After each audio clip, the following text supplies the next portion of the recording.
Okay, hello. I'm going to start now. So, can people tell me in the chat how it sounds?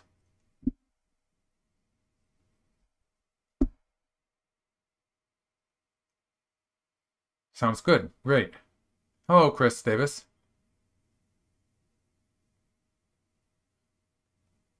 Okay, Sandy. Hello. Bien, bien. Okay. Okay, I'll start then.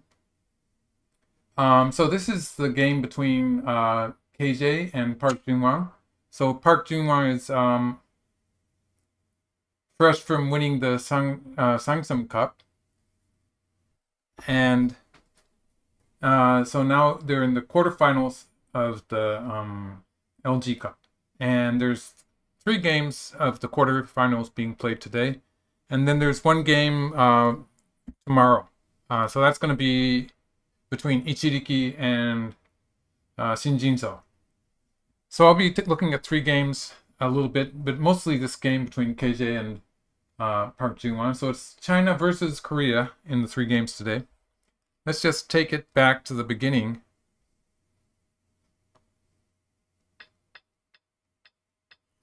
Okay, I think I've talked about this kind of opening before with white attaching against a one-space Shimari. It's in one of my Joseki videos on YouTube.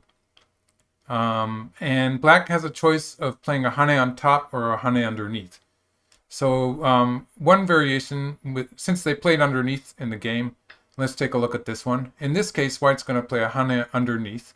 It's pretty important to play here. If white just, sorry about that, I didn't need to count the score there. If white pulls back here, black can go down. This is just, the Hane on top of white there is just great shape for black, so that's no good for white. And white has to Hane underneath. And quite often we get into a position like this, where white has a choice of taking the corner or connecting. If white connects, maybe something like this. And this was actually, variations like this were played by AlphaGo Zero when it was playing against itself. Okay, yeah. AlphaGo Zero when it was playing against itself. So that's what it's been around ever since we've had superhuman AIs. I mean, Go playing computer programs, that is. And also, white can take the corner with this variation, in which it's something like, actually, sometimes black plays a hanging connection first. It's the same result usually. And there's this ko in the corner, which is not very decisive. It just sits there for a while because starting the ko for white is kind of self-destructive. It kills the corner. And for black also, if black starts the ko, black has to play here, and then it's still going to be a ko. So it takes a long time for black to win the ko also. In the meanwhile, white will be playing big moves elsewhere. And in the end, it's going to be white's turn to take this ko, makes it difficult for black. So usually it's not a good idea. So both players will leave the ko like this for a while and be playing elsewhere. So in this case, if white plays somewhere around here, black would play somewhere, something like this. And the game would continue, and towards the end of the game, the ko would start. So this is something that I've talked about in one of my own games, in a video I did about one of my own games.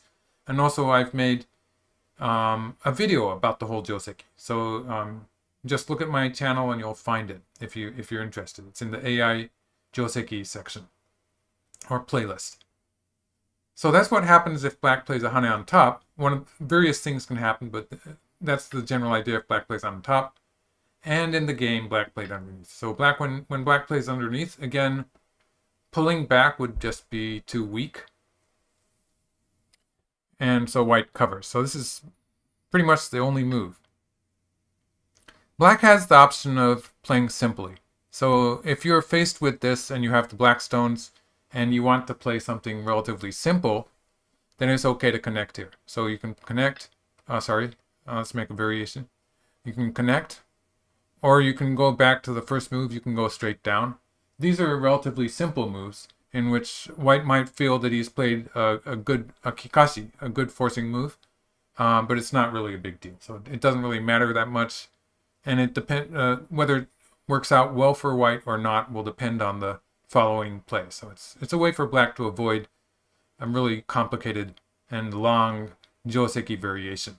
But of course, these players really love these complicated stuff, so they play this way.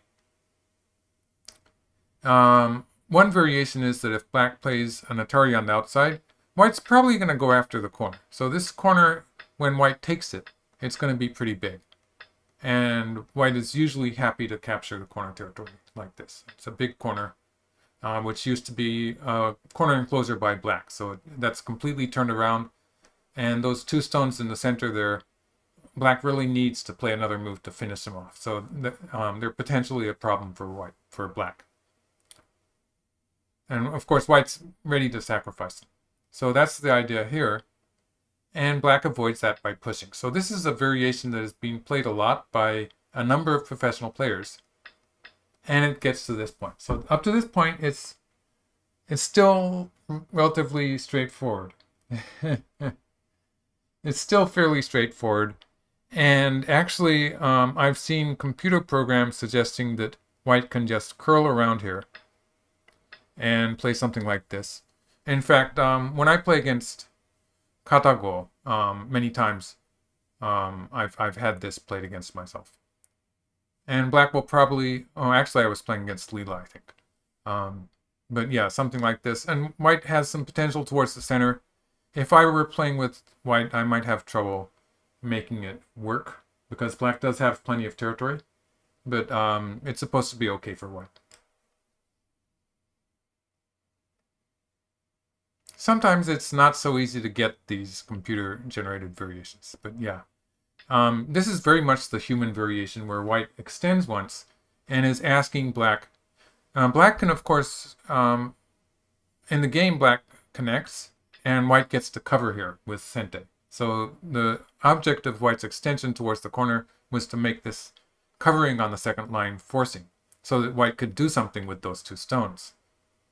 So it's conceivable that black would want to avoid that by playing here, and white will probably just sacrifice, go back to this variation now, and that exchange of the marked stone for the black stone, probably good.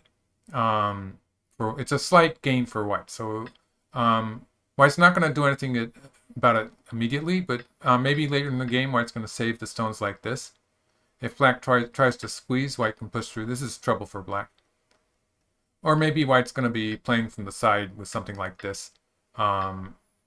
In some cases, white will leave it or can try to close off the side with something like this. You can see how white does have some extra potential towards the right side because of that exchange that white played the marked stone for black 1. So that's what white is probably potentially gaining there. There's a slight potential gain that from the human point of view, that's worth it. So white would be really happy just to have that exchange in. So that's what's happening when black is not allowing that to happen when black plays here, and white gets the cover instead. So this is a very good territory that black has in the corner, but white also has some potential to start a fight on the side. So the move that I think that I did a variation for this joseki also. So I think I divided this attachment against the one space jump. I divided it into 2 videos. And so I made one for black playing a hane on top, and one for this variation where black is playing a hane underneath.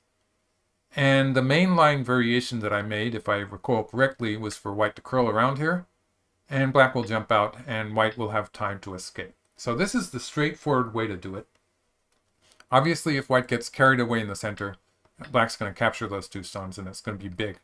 So that's why white just curls around once, and then plays here to escape towards the side.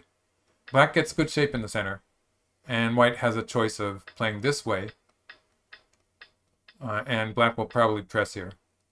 Or white can play on the side somewhere like this, or maybe like this, and black will get to jump out in the center. In this case, maybe white's just going to sacrifice those 4 stones. And white is playing a lot of the side points on the upper side and the right side, so sometimes just sacrificing these 4 stones can work for white. It was a black corner enclosure to start with. It sort of makes sense to be giving black territory in an area that was strong for black already, because there is some potential that arguably it gets a bit over concentrated if black plays a lot of moves to capture those 4 stones. So it sort of works. It's okay for black too, but it's something that we've been doing a lot. And in the game, white played this move. So this is a move that I don't think it's suggested so much, so often by Katago, but I think it's maybe a kind of a fine art move. It's a move I've seen a lot of top pros play. So it's one of the moves that they're getting in probably from computer research. Research with computer programs like Fine Art or Cyber, no, I'm sorry, that's Galaxy maybe. They have some strong programs that are not quite so accessible to me. Of course, I could get them on I could access them on a server maybe. But this is also a move. It's sort of in the center of 3 stones. So it's a key point, you might say. It's a shape move that is putting pressure on those 3 black stones. And if black cuts, obviously black has the option of cutting there. The general idea is that white's going to sacrifice just about everything in sight. And eventually white's going to have some potential to squeeze. So for instance, let's just play a random black move.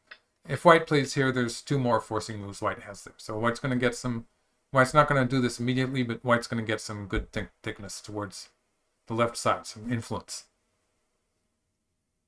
And again, because it was black's corner to start with, it's sort of okay to sacrifice again. And again, it's going to be okay for black too. This is a lot of territory. I would be happy playing with black. But white's idea there is to squeeze, and it's sort of a fun way to play. And it does work to a certain degree. Like it's not as if this is bad for white. And so black, if black wants to avoid that, black has to play this empty triangle thing. And white played a hanging connection. And black has captured the 2 stones. Again, white is trying to squeeze a little bit from the center. Yes, and David Peter is saying the corner looks big for black. And it is. It's a really good corner territory, which is more than 15 points. But of course, it was a black corner enclosure to start with. So that's why it's supposedly okay for white. Tetris, yes.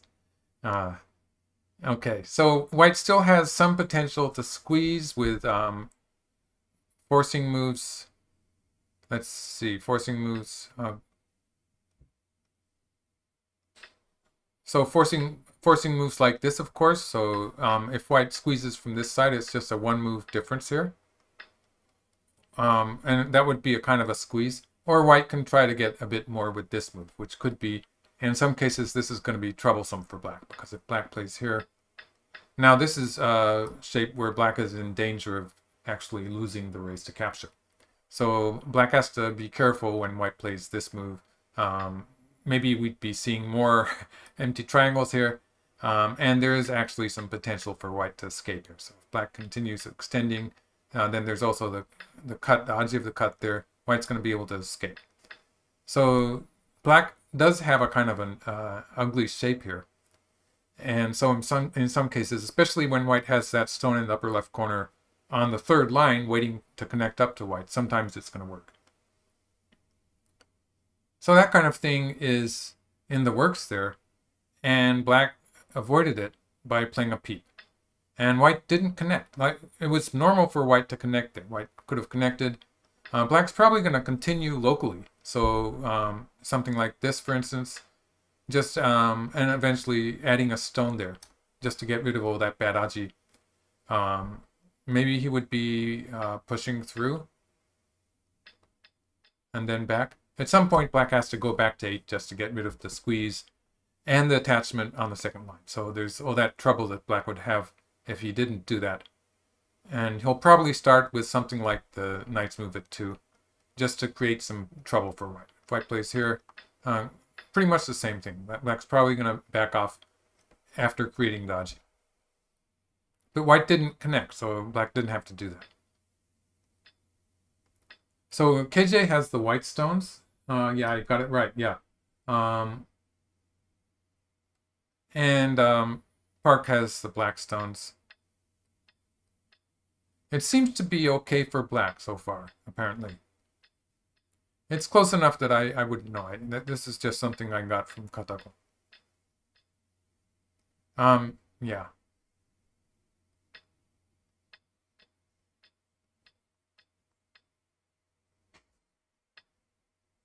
Okay, so that's a big move. What white is doing here is white is taking away the ice space from that black group in the upper left. So also white's living in the corner, so it's a double purpose move. But you can see how white has sort of built a wall sticking out from the left side of the board, trying to put pressure on that black group there. So black played once here. That makes the connection to the left. And then played the kick. So what this kick is trying to do is,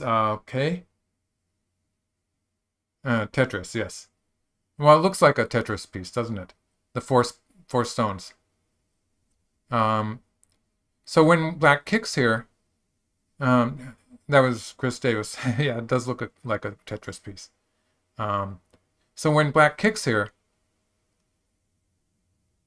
if white extends, I think the idea is that black is going to play here. And if white plays here, black can make... this is already doing a fairly good job of making ice space for black. So that's the idea. And it's forcing white to answer here. So this would pretty much...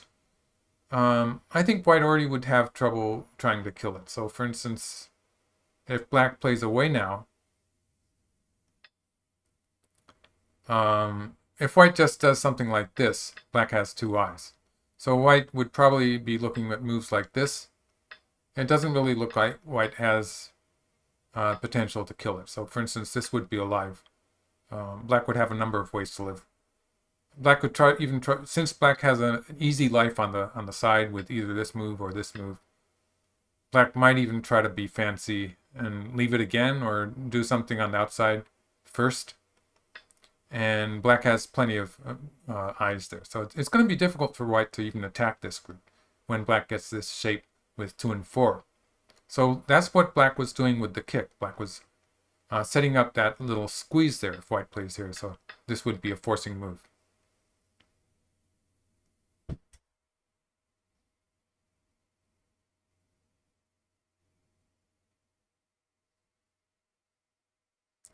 So white e13.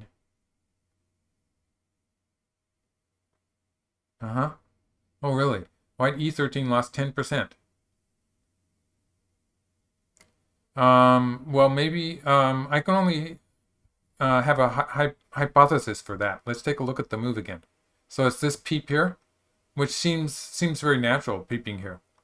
But I guess in some cases, white could have used that weakness to connect underneath. So I'm not talking from knowledge of asking a computer program or anything, but like if white does stuff like this, maybe white gets to connect up. Or if white plays this move, which was played fairly soon in the game, sometimes it means that white is going to be connected up. So like if we have this shape and then later on we have this kind of shape,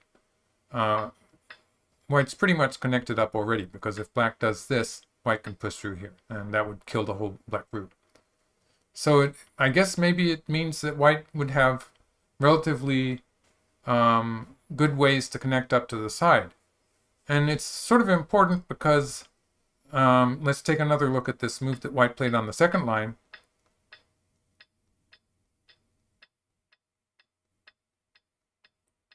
This move. It's a big move because it takes away black's invasion at the 3-3 point. It's not only reinforcing the white group on the side, it's taking away, for instance, if black plays something like this, this would black would be able to live in the corner probably. It's going to be very annoying if white wants to try to kill it. And also there's the fact that in some cases, if black cuts off this white group on the left side, in some cases black has some kind of an attack on the left side group. If black plays key points like this, it's going to be squeezed a little bit.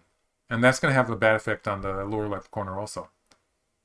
So that's the reason why this is an effective move. It's a big move that pretty much solidifies the lower left corner, and it strengthens white's group on the left. Arguably, it's better not to have the peep there. So that could be why white lost points. But of course, if we assume that black is going to do something like this, then obviously the peep was working really well in this case. So it sort of depends on how they continue, and it's hard to understand why a computer program would drop 10 points from white's score in the game score. So that was a great question by Graeme Parmenter. I'm not sure I pronounced that correctly, but so it was a great question anyway. 10 points, we found that 10 points is not really a big deal because we make mistakes of that like that a lot.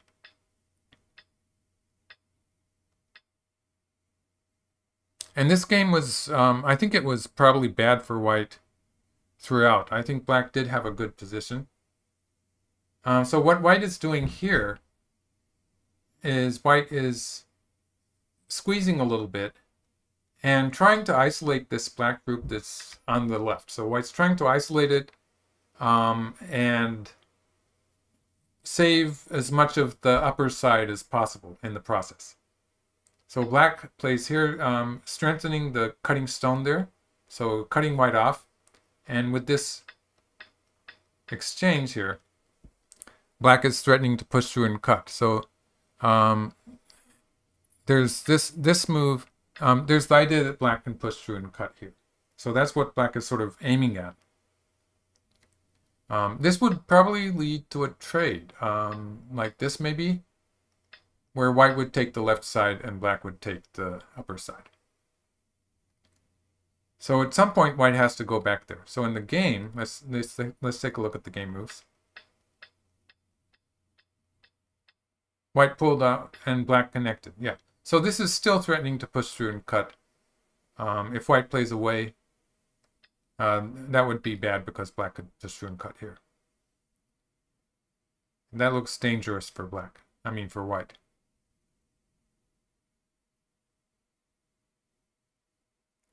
Could work. Let's see. This is actually dangerous for both sides. So it would be something like that.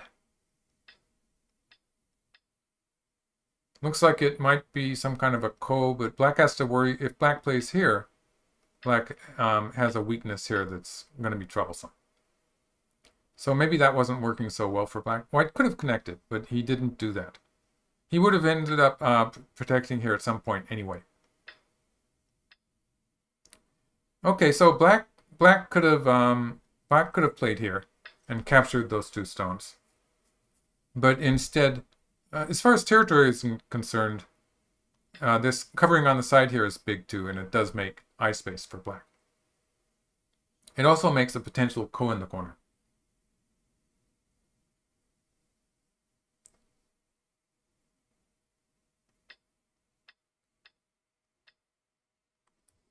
Okay, so we're back to a kind of a middle game. And the game is quieted down a bit, I suppose. Black's group in the upper left is... Okay, that's something I forgot to talk about. So black's group in the upper left... for instance, if white connects here... Okay, let's do it from the board position. Okay, maybe here. If white connects here, black can just take one stone and we'll have no trouble making two eyes. Black has a potential eye on the upper side, and an eye was sent down the left.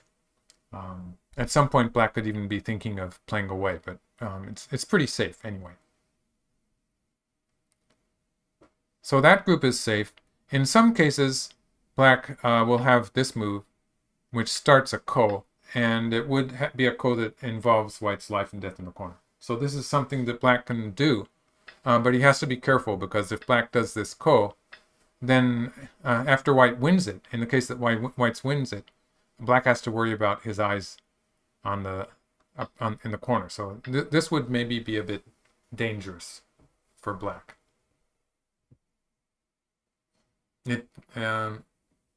Maybe it's alive, but it looks it looks a bit dangerous. Yeah, probably be another coal here. So that's something black has to be careful about, and he's not doing it yet.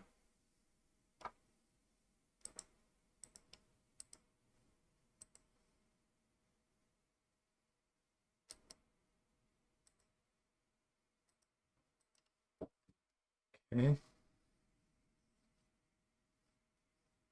Hmm. All right. So I'm caught up with the game. I should tell you that this game is it actually started. Let's see, it's about 3 hours ago now. So it started a while ago. Um, but I was playing Go on OGS, so I only started 1 hour ago to comment on the game. So it is a fast-paced game, but I think the time control is 3 hours apiece. So the players still have, together, they have about 3 hours left on the clock. From what I see here, Park has 1 hour and 50 minutes left, and KJ has 1 hour and 20 minutes left. So something like that. That makes sense, I guess. So it's going to be a long game. And I have the afternoon open, so I'll be doing this for a few more hours. And if it gets really late, I might have to cut off. But I don't think, I think I'll be okay. I think the game is going to finish before my time limit comes.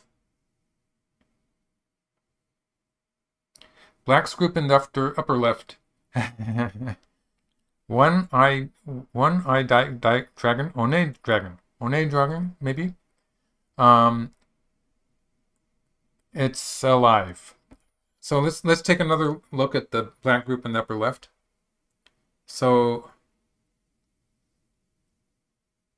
so white has to start by connecting here or cutting here. So one or the other. And black can make an eye with this. Or black can bump against, which is a bit more, it's not so sure. I'll just go with this one. And white has to protect the corner. Black can play here. That gives black a sente, an eye with sente. So actually it's probably better for white to play this way. This way, if black connects, white can play with this exchange. White's all connected up there. So black needs to play this one. Black has an eye there, but it's not sente anymore. So black has a potential eye on the upper side, but can take this one stone, make an eye here. At the very least, black has one eye on the side here already.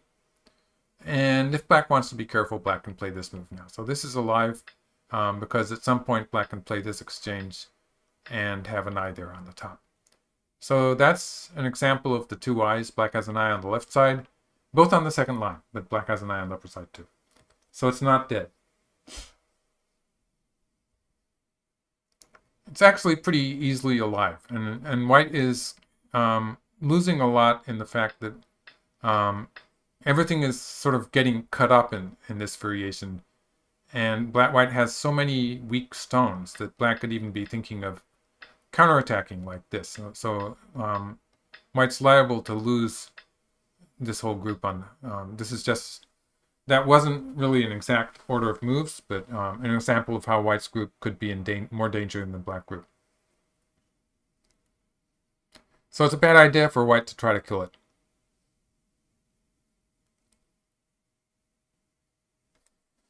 Okay, the Joseki in the upper left. Okay, David Peter is asking, is that Peter or is it Peter? Peter, I suppose. All of this started with white attaching to the enclosure, exactly. The upper right, oh, the first Joseki. Let's review it once more. That's a really interesting Joseki, and it's sort of complicated.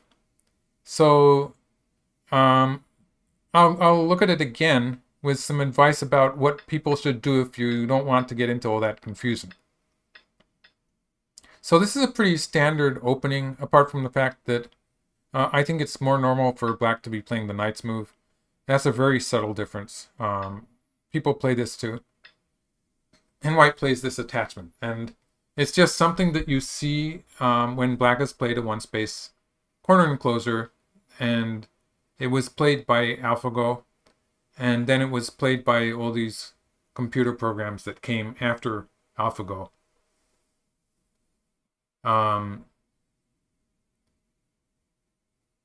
KJ's style, he has very good positional judgment. So yes, he's a pretty flexible player. That's Leonardo de Wagner asking. Okay. So yes, everyone is saying that it looks like a big black territory in the upper right, and isn't white losing a lot? And YSF Memory is also saying upper right looks so horrible for white. It looks like white just gave a lot of free stones. And it's in that way that white is sacrificing a lot locally. It is a difficult Joseki to understand. But we have to start with the context that this was a black's corner enclosure to start with. So black did have something like, with those two stones in the corner, black had some corner territory plus some influence towards the sides. And so when white gets something, in this Joseki, white's generally going to get something towards the center, some influence towards the center, or towards the left usually. White's going to get something extra there in return for giving black just a little bit more. So we should say, I don't know how much we should say that black is starting with, but maybe something like 15 points. We have to have this imaginary 15 points that black is starting with in that corner, and take that away from what black ends up with, just to show that black did not really gain that much. So black has a choice here. When black plays a Hane on top, there's some potential for white to take away some of black's territory. So this is the move that goes for influence rather than going for territory in the corner.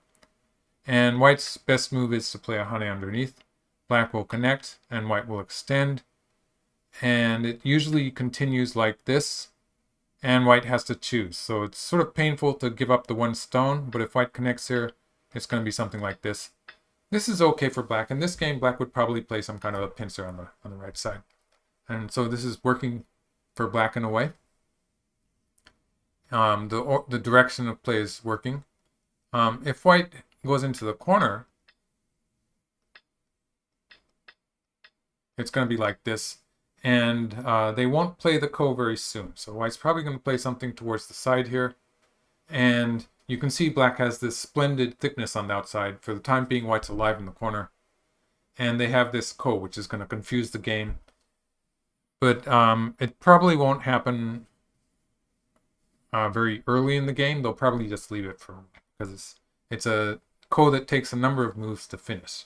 So it's one of those kos that is relatively difficult to play.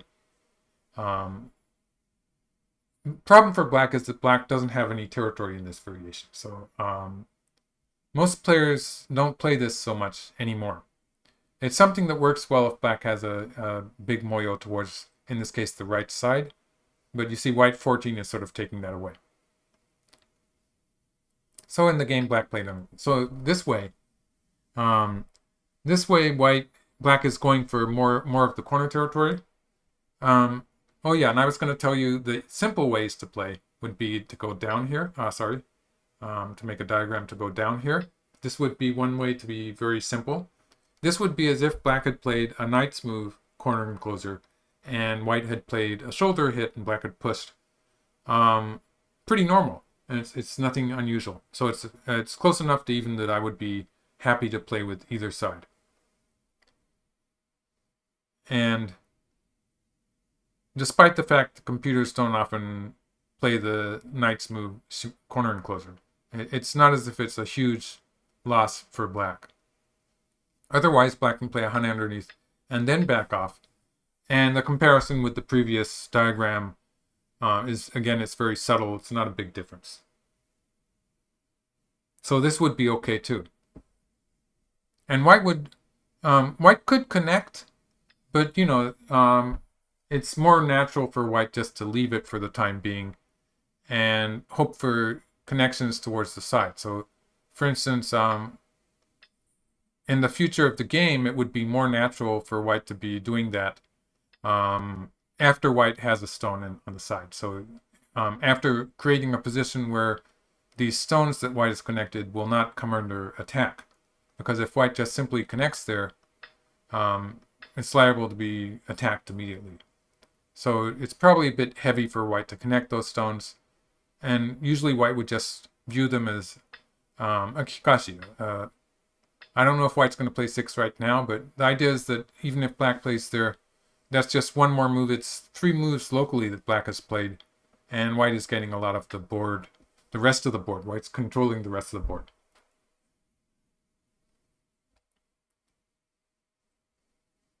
So that's the strategy that white would use. And white's just trying to make this corner enclosure a bit over concentrated. And that's the whole idea here. So black cuts. So this is the strongest move. And pushing here again is the strongest move. Not allowing white to get into the corner. If black plays here, obviously it's a ladder. That would probably be bad. Black plays here, white's probably going to go after the corner. So this kind of thing might happen. And white would be getting a big corner where black had a corner enclosure. So this is more than 10 points. It's actually fairly close to 15 points. Not quite 15, more than 10. And black has a wall on the outside, but those 2 white stones, they're not completely dead yet. So white could still, in some cases, white could still, let's see. White could still be thinking of doing stuff like this and trying to wriggle out of that in a fight like this. And in some cases, this is going to work when black's stones on the right are not so strong either. So to be very safe, black would have to, at some point, add a stone there, somewhere around here, to capture those 2 stones, and white would get another stone on another tempo, maybe here, maybe on this side. And you can see black has this splendid wall, but that was a black's corner enclosure, and it's turned into a white's territory. So this is a way to play that professionals don't really like this very much. Professionals like to have territory, so it's most professionals are like that. So black pushes here. So this is stopping white from capturing the corner. Obviously, in this case, it's not going to work for white. Like if white was very stubborn and insisted on going like this, this would be just completely disaster. So white extends. Pretty much a forced variation. And extends here. This is the most popular variation here. While I've seen computer programs suggesting curling around here and playing here, this is a lot simpler. And white would probably continue elsewhere on the board, maybe here, maybe a corner enclosure here. Locally, white's best move obviously is here. It's still sort of difficult to calculate how it's working for white, but black is limited to the corner territory and not so much in the side. White does have something towards the center. So it's a pretty even result.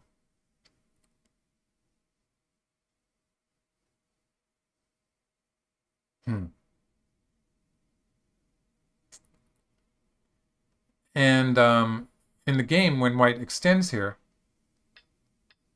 white is setting up. If black had curled underneath, white would, that would just be an extra forcing move for white in this variation. So it would be a bit better. And black connects. Now white gets the cover on the second line. This fight it's still sort of difficult for white, but white is trying to sacrifice things to get some influence on the side, outside. I don't really advise this way of playing for you guys. So you can just forget the whole joseki if you don't like this. It's okay.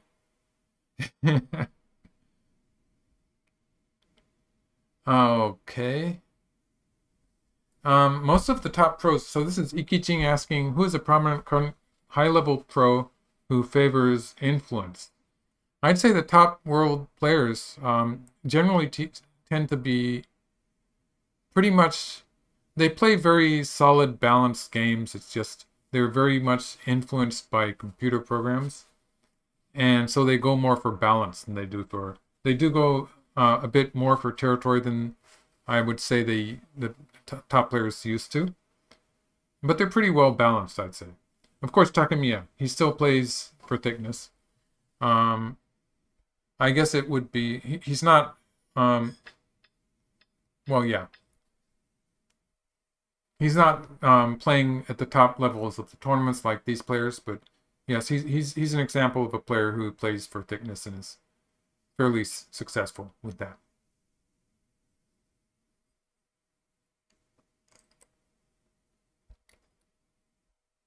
Park Junghwan is very stable and very patient. So he's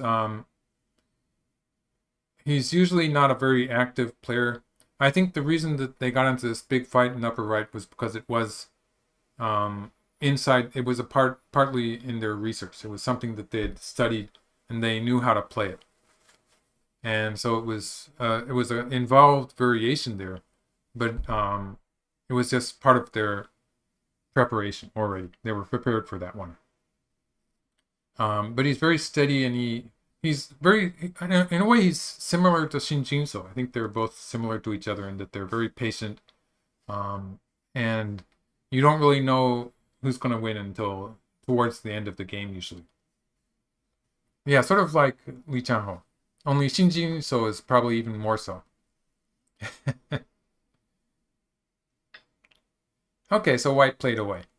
Black's slide there was to make a base for his group on the side there, and it's pretty safe after black plays there.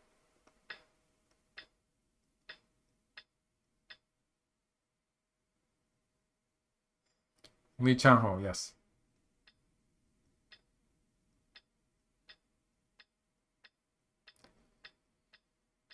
Yes, I don't really understand this, but it seems to be okay for black. Black is reducing white's moyo.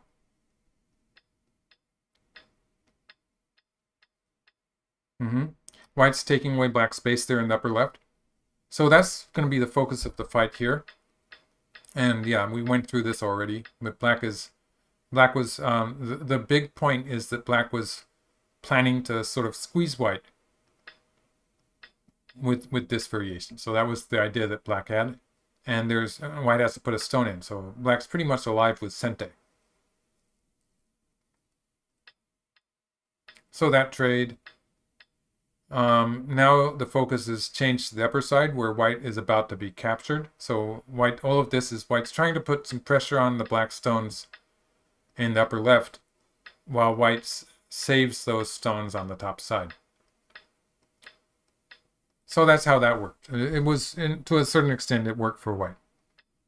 And black plays here. Black is now alive in the upper left. And white plays here. That was a white's weak group in the center of the board.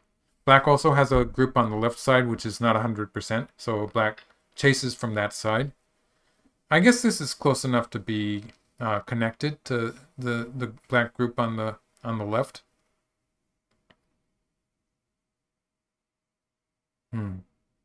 Yeah, I guess so. It's not a perfect connection, but white's not so strong either. And white protected the lower side. So at this point, black has about 15 points in the upper right corner, just in the corner part.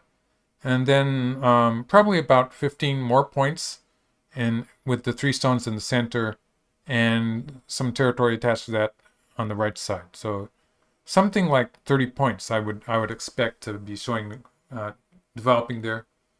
Maybe not quite 30, but pretty close to 30. The upper left corner is probably going to be white territory of several points, but black also is alive, so small territory for white. The lower left corner is probably territory almost 20 points. And then the lower side is sort of undecided, but it's territory too, probably. A little territory on the right side, a small black territory maybe in the lower right corner.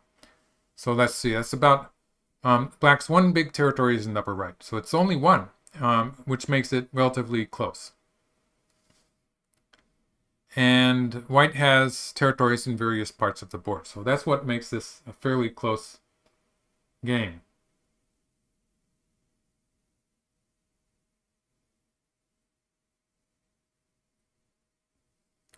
So, there's still a few more moves.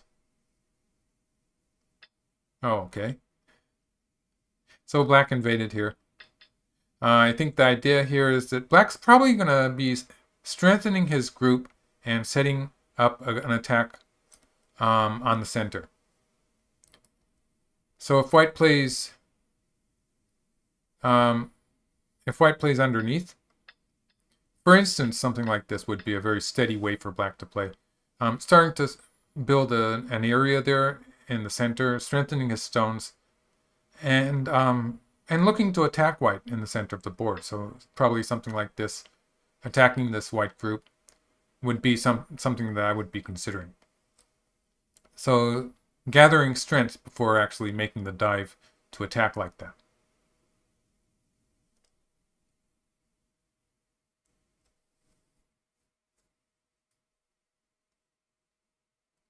White counterattacked. Black does have to be careful of this group on the left there.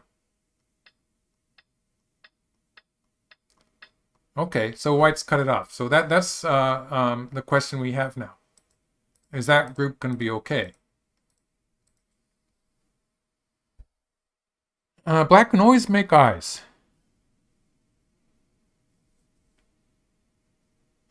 Yes. Okay. Black can always make eyes. Black can make eyes this way, because this is a forcing move. If white plays here, black can cut white off there. So black has potential eyes there. And if white answers it, black can play here. This is pretty much a lot. Of course, this is, as far as territory is concerned, these two moves are not very big. So it's sort of painful. But black has gotten some profit on the lower side. So maybe this is the idea here. Okay. Let's get back to the game. This is the game variation. Allow me to pause for a moment and talk about my calendar. There's a calendar that's being made to celebrate 10,000 subscribers. So thank everyone for subscribing. And with your support, I decided to make a calendar to celebrate that. So there's a calendar.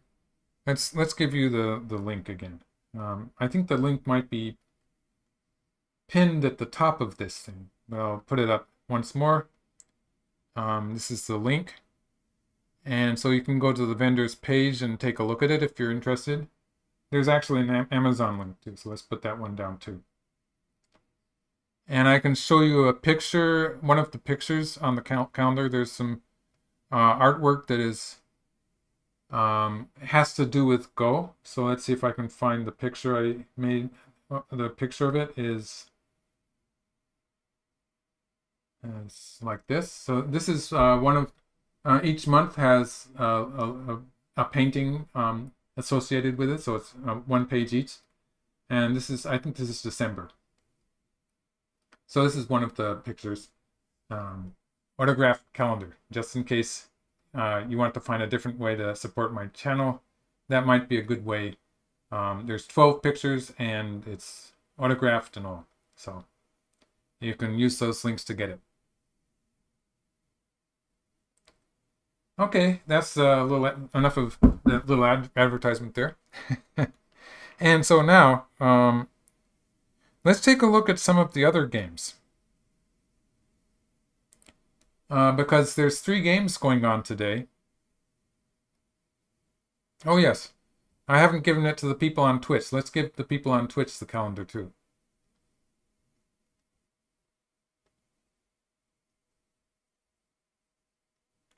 And that one was Amazon, and this one is eBay. Yeah. Mustn't forget the people on Twitch also. Yeah. Okay. So let's take a look at the game. Let's see. We have a game between Xin Minjun and Yang Dingxing. So Yang Dingxing is a Chinese player who has been pretty prominent in the top levels of the international tournaments recently. So I think recently was it in the Samsung Cup. I think I did a live stream commenting on one of his games. So he's showing up a lot. I don't have pictures ready, so let's just take a look at the game. Let's see if I can find it. Oh yeah, this is it. So this is Yang Dingxing is white, and Xin Minjung is black. So he's the other Xing, another one of the top Korean players. And let's take a look at the opening here. So another one space Shimari, and this time white just dived into the 3-3 point. So this is, you see this kind of stuff.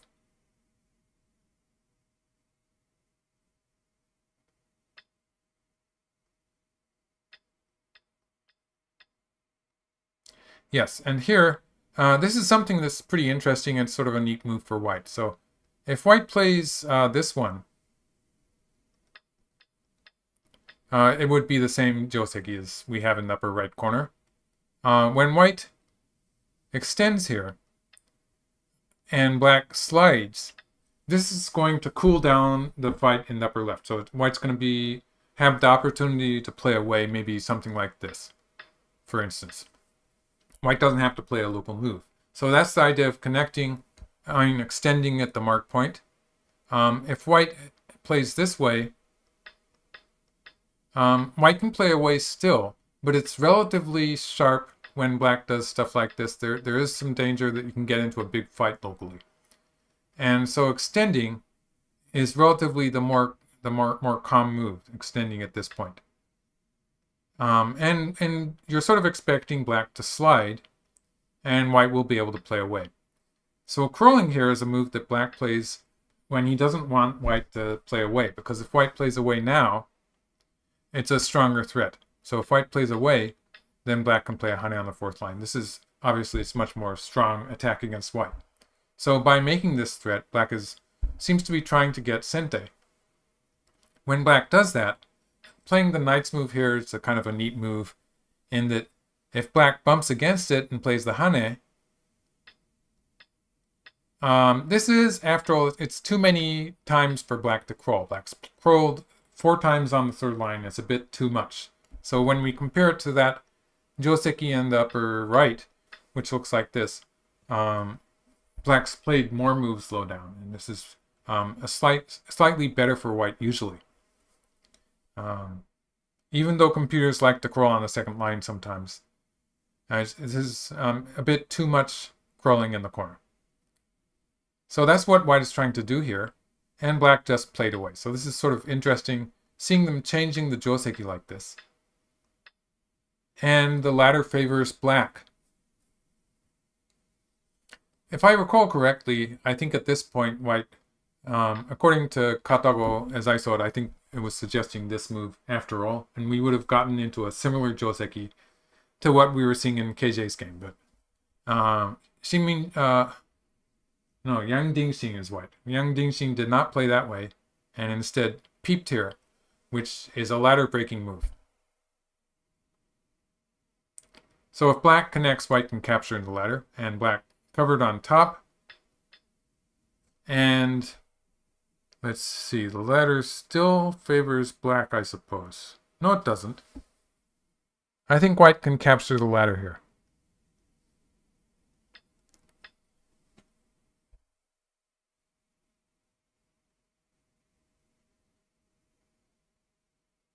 Yes, white can capture the ladder, but I think the idea is that black would just play something like this, have a very solid shape towards the right, and this would be okay for black. So something like this might happen, or black might extend on this point. This would also be a large move. So I think this is the plan, and instead white played once more in the lower right, and I think that if black just captures the one stone, this would be the shape move, then white's going to play here. So that was white's plan, and black captured the upper left area. White got this one stone. A trade. Okay, that's an interesting move where I would have definitely played on the fourth line. I would have played to the left side, but I would have played on the fourth line. But it's probably hard to say which is better, actually. And this is it's a interesting fight that's starting here in the center, where black plays, this is a shape move. It's really annoying for white when white tries to connect up, and we're going to see white's going to be spending a lot of moves trying to connect up here. It's a very annoying move, but if we look at the whole area here, the whole area is controlled by white. So it's not clear whether black is actually going to be able to attack white, or maybe black is going to be coming under attack and is going to be reducing the center in the process. So it's not really clear whether this is an attacking move or an attempt to just erase the whole center, but it looks like an attacking move. It's trying to attack. And white is reinforcing the various connections. Obviously, white doesn't really want to play a move like this. This would be so painful. White's trying to avoid the necessity of doing this, or even if white bumps against, like this, for instance, black might not immediately play anything, but eventually white's going to be playing another move like this. Even if white manages to... black could actually even cut white in some cases, but it's just as connecting here is a very painful, annoying process. So white wants to try to avoid that. And that's what white's doing with this move. This whole thing here. And it's not really so good for black to try to cut either. Like this would, if black did this, for instance, it's just that the moves that black are playing are, as far as territory is concerned, they're completely worthless. And if black loses these two stones in the center, then it would have been kind of a self-attack. It would have been self-defeating. So it's a kind of a dangerous route for black to take. This move also, it's a very ugly looking move with a bad connection in the center. So black's not in a hurry to play that either, and would really like to. Black would be happiest if white would cooperate and play this painful move. It's black is trying to make white play this. So that's what's happening in the fight here. You can see white has moved out towards the center. There's a kind of a ko there for the connection. So at some point, black could try to cut white here, but black has to cut there and has to cut here. There's a lot of cuts that black has to accomplish before it actually works. So it's a bit too far in the future. So they continue with a fight in the center. And now white's taking it to the upper left. So, I mean, black is, yes. So again, black seems to be making an attack, but okay. But the object of this is, again, black is trying to find an efficient way by sort of leaning on white's relatively weak stones. Black is trying to find an efficient way to reduce the center. One thing I can say about this game is that black has the solid territory. So black has almost 20 points in the lower right corner. Probably the right side, it's open on the side, so it's hard to say, but it's more than 10 points. Black has more than 10 points in the upper left corner. So that's something like 45 points. And white's only solid territory is the upper right corner. The lower left corner, there's still some potential there for black. And so it's all about the center of the board.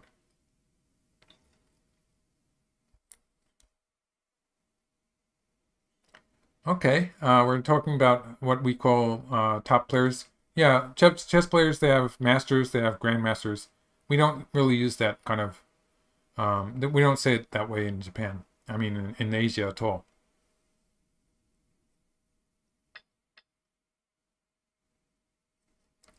So this is Shin Minjun versus Yang Dingjing. My intent was just to show you a little picture of the game, just to show you how it's turning out. And my main line was supposed to be the KJ game. So let's go back to that a little bit. Let's see what the last few moves were. Okay, so white has cut off this black group on the left side. And with this, I'd say black is probably going to be alive. So the idea with this move is, I was showing how black could live by playing a forcing move here. White has to play something, and then playing here. That would be a simple way to live. I think black is trying something similar with this move. So if white plays here, it's very similar in that black is making eyes at this point anyway. If white extends, this is probably dangerous for white when black plays here. And let's see, white could play this. It would save those stones for the time being, but this looks really, really dangerous. I think ultimately white's going to get in trouble. White's probably going to get in trouble in various areas. So white has to defend the center. White is not really connected on this side. This looks like it could be dangerous for white when black gets a chance to cut here. This would be a huge race to capture. Now it's kind of a question mark, but yeah, this is the general idea that black looks like black has some potential there. So that's maybe what he's trying to do. And white pushes through. Okay, black's still alive there. Again, it's still the same general idea. So taking another look at black in the upper left. Now white has these forcing moves. They don't really do so much to take away black's eyes. So let's forget 3 and say white plays here. Black can still play here.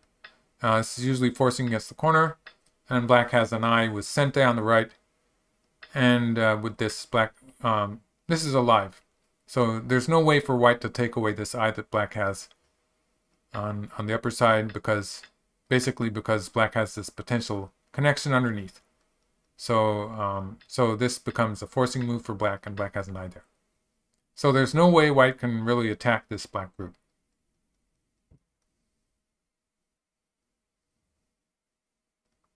Okay, so that's the status of black in the upper left. And it's white's turn now. So the big question is, what happens, I suppose, if white extends here? Here.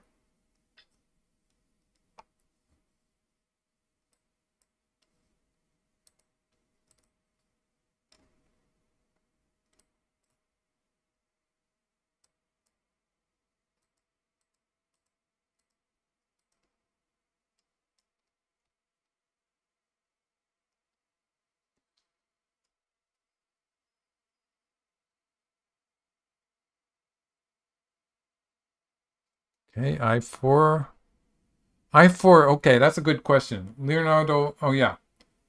Black doesn't have K2. Also, there's the fact that, okay, let's do a diagram for that. Leonardo is asking about black, I think it's J4.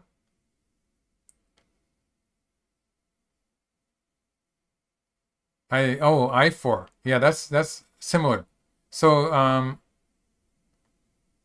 so let's just play a random move for white. This one it's really, yeah, it doesn't quite work, does it? There's also the fact that the connection at L5 is forcing for white. So for instance, in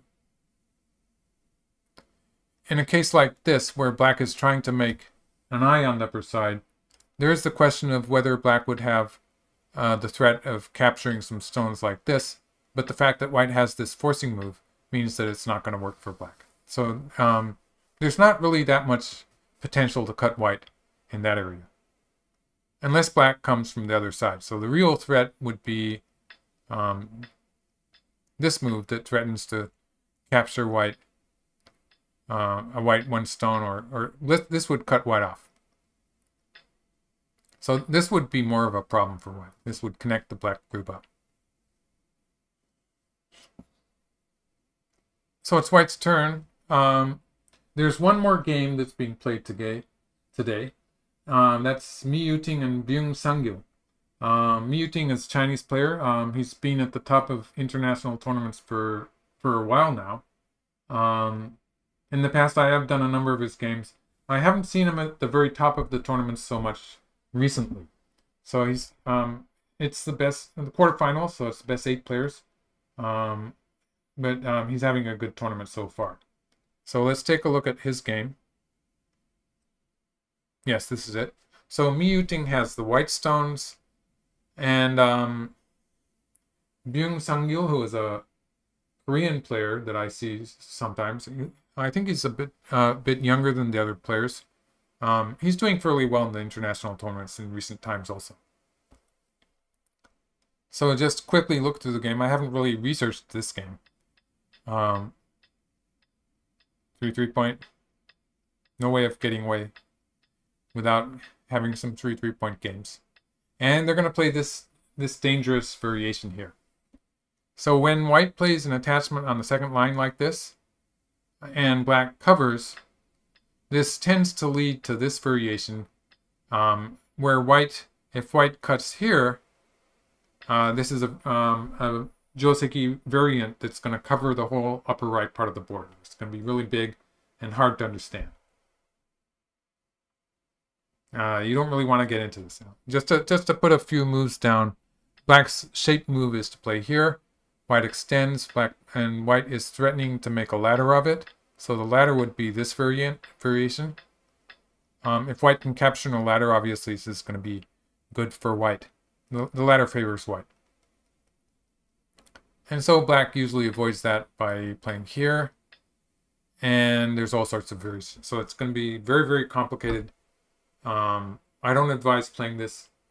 I tend to avoid it myself. So, so I don't really advise you to play this variation. White cuts on the fifth line. So this is the relatively simple way to do it. Relatively peaceful. And with this, white is alive. There was a period where the most common move was for black to play a hanging connection.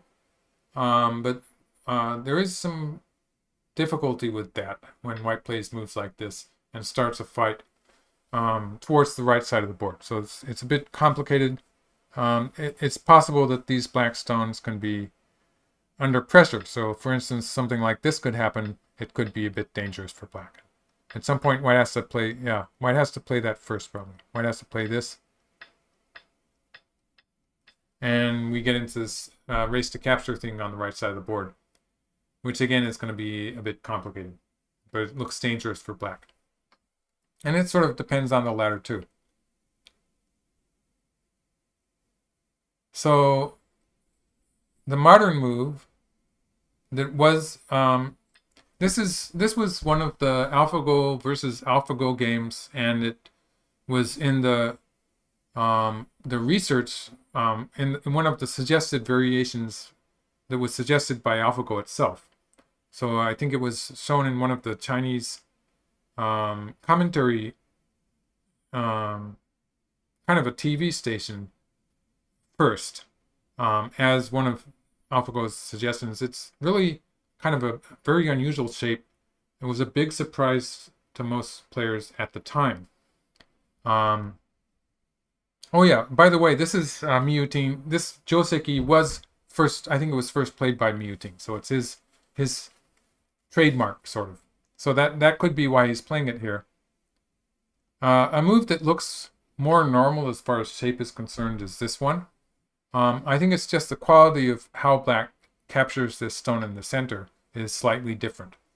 So when black plays the knight's move, black gets to clasp like this, and it's a ladder pointing to the right. So it's that one white stone in the center is pretty much dead. White got a lot of territory towards the upper side, but this is apparently okay for black. AlphaGo was giving it a good score several years ago, and so this was supposed to be the best way for black to play.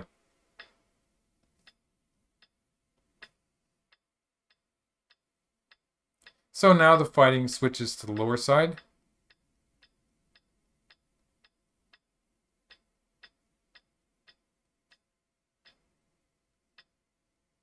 I love it the way he waits for white to connect and then cuts. But yeah, this is a very strong cut here. It's obviously very hard to judge this game. It probably looks like black has the initiative. With this exchange here, black has connected the lower left corner to the lower side. So all of black's stones there are strong. White has a position on the left side, which is not really very much territory. So a lot depends on what happens in the center. White doesn't really have very much territory in this game. I sort of favor black. And so at this point, white doesn't really seem to have a good way to attack the black stones. I don't think. So let's see.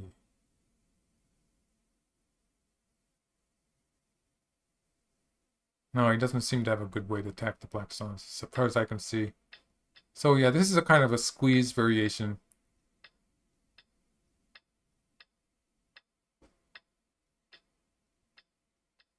And they play the old-fashioned joseki. So this is sort of refreshing. And it works in these positions where the left side was white's territory already. So it's okay to play the hanesugi on the second line. It's just the context. The context has to be right. Okay. I haven't even looked at this part of the game. Looks like they're heading into an endgame. So I'll just show you the moves and... Oh. Okay. Maybe it's not an endgame.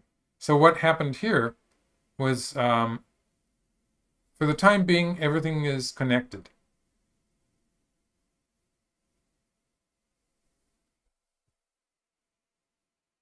All right, so it's interesting. So if black pushes through here, white can't push through yet because black would squeeze like this. So that would be a collapse for white. But white can capture here once and escape in this direction. And that would be a collapse for black. So if black covers here, white pushes through, black cuts, white can capture the 3 stones. So that's one thing. So that's basically how it's working for white for the time being. Black plays an Atari here. So now if white captures that 1 stone, black can play here. You get into the same variation. And here white has no way to put those black stones in Atari and capture them. So white could play here, but suddenly black will have 3 liberties. Obviously, if white cuts here, it's going to be a ko. But black's not going to answer any of white's ko threats. White doesn't have any valid ko threats. If white plays here, it's going to be a ko on, sort of a ko here, but it's not quite working because black extends. It's not working. Yeah. Just not working. So that was not working. Like when you chase a ladder like this, eventually one of these moves is going to be forcing, and it's not a ladder.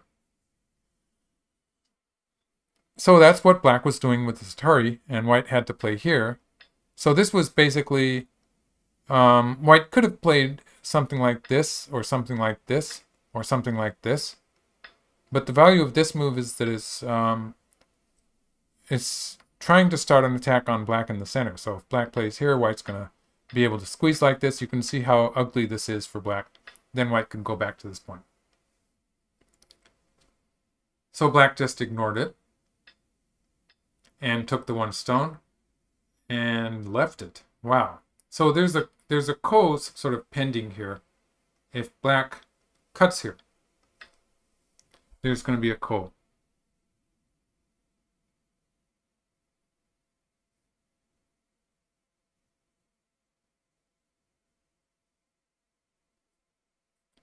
A great discussion on Twitch here. So Up and Down is saying he never thought there could be a board position where we could play that old joseki like we do in the upper left corner. And the answer to that was Telegraph Go, who said almost every position where we used to think the 3-3 was a good move. And that's exactly the correct answer. So when you have an extension towards the side, the left side of the board in this case, and it's pretty much white's territory anyway, it's perfectly okay for both sides to play this joseki. It's just the fact that the modern 3-3 invasions are played so early in the game that the player who invades the 3-3 point is thinking of attacking the opponent's wall on the outside later and doesn't want to play this Hanetsugi on the second line. That exchange in a fighting position, it's reinforcing white. So it's okay to play it in a position like this, which is basically the whole left side is approaching the endgame, and so it's okay to reinforce white. In an opening position, you generally don't want to strengthen your opponent like that. That's why we thought that the 3-3 invasion was bad, because we were only playing it in the context of these positions that were already finished, basically, as territory. And then it was okay to play this Joseki. But this Joseki that we see here in the upper left is really bad if you play it at the beginning of the game, because it's reinforcing your opponent too much. So it works here. It's a great example. So this, if black cuts at 1, this is going to be a huge ko. White does have a ko threat here, so black needs 2 ko threats to win the ko. So that was black's problem. And he didn't play the ko immediately. So how is white going to stop black from getting a ko there?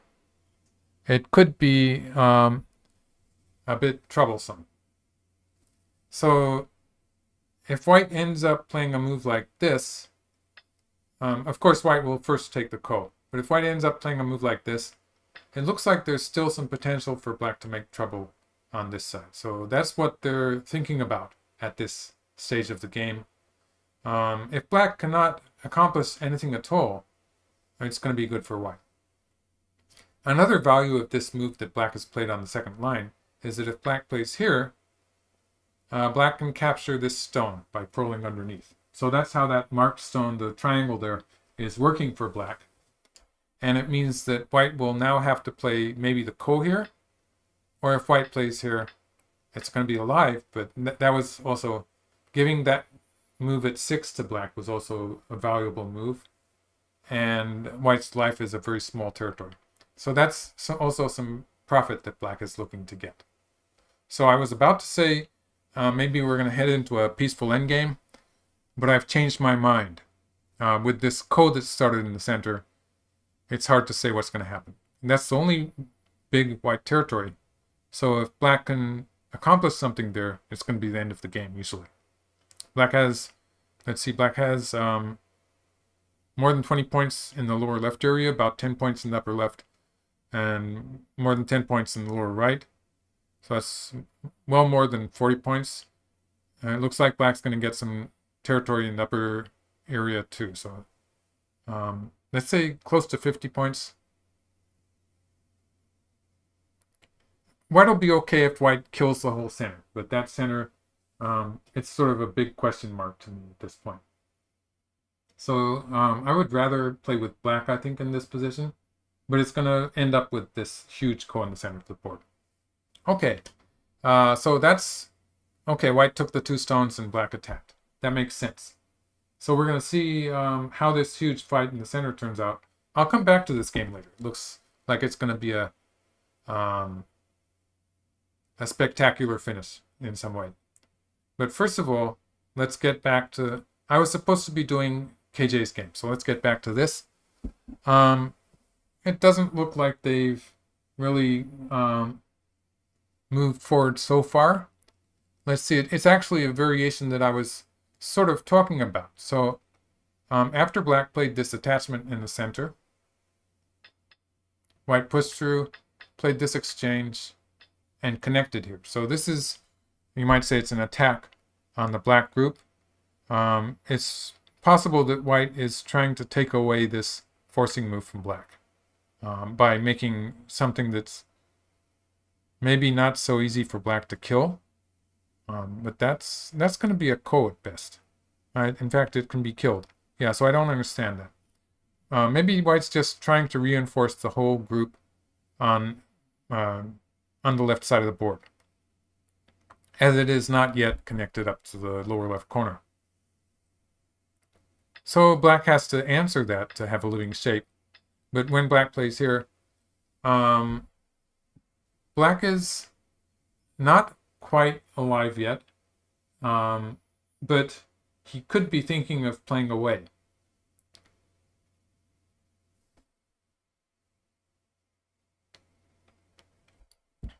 So obviously black has any number of ways to live. Um, let's see, one example would be playing an Atari here. If white connects, black could play. This would give black something like more than two eyes. Black could play here and then play here. Black has an eye on the upper side. But if black plays away, white can play an Atari here. This eye costs one move. Again, white has this forcing move, or doesn't even have to play it. So one eye on the upper side is not going to be enough to have two eyes. It's probably going to be a ko on the left side. So this would be a ko. There's various kos that could happen. Black plays here. In this case, white can actually extend here, and it's not even going to be a ko. So black could play a ko here, or this way, and it would still... Actually, white could kill it with this move, maybe. So black has to be careful. Oh, except for the fact that black could play here. But this is a different story. This would really weaken black on the outside. This would be pretty bad for the black group on the outside here, with holes all over it. So this would be self-destructing, probably. So yes, it would be, I think basically the idea is that if black plays away and white plays here, black's best bet would be to play a ko. So the question is black going to be okay with that ko? It's probably a bad idea. So black has to play some move to live. So maybe here should be okay with this move. Or black could play down here. Any move. When any move is going to be alive, you do have to try to find the best one.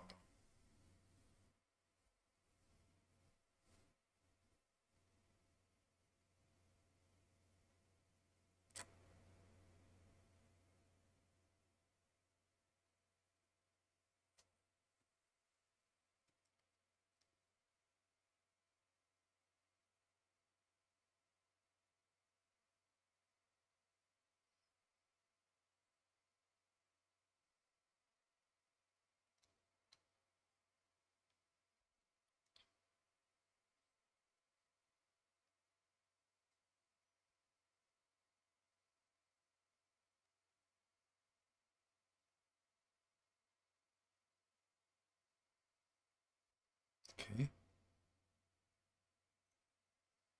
K2 and L2. Oh, okay. Max Peterson is asking to differentiate between K2 and L2. So that would be, for instance, when black plays on the upper side, the choice between this move and this move, it does not really make any difference. Black has an eye there in any case. It might even be a good idea to fill one of white's liberties like this.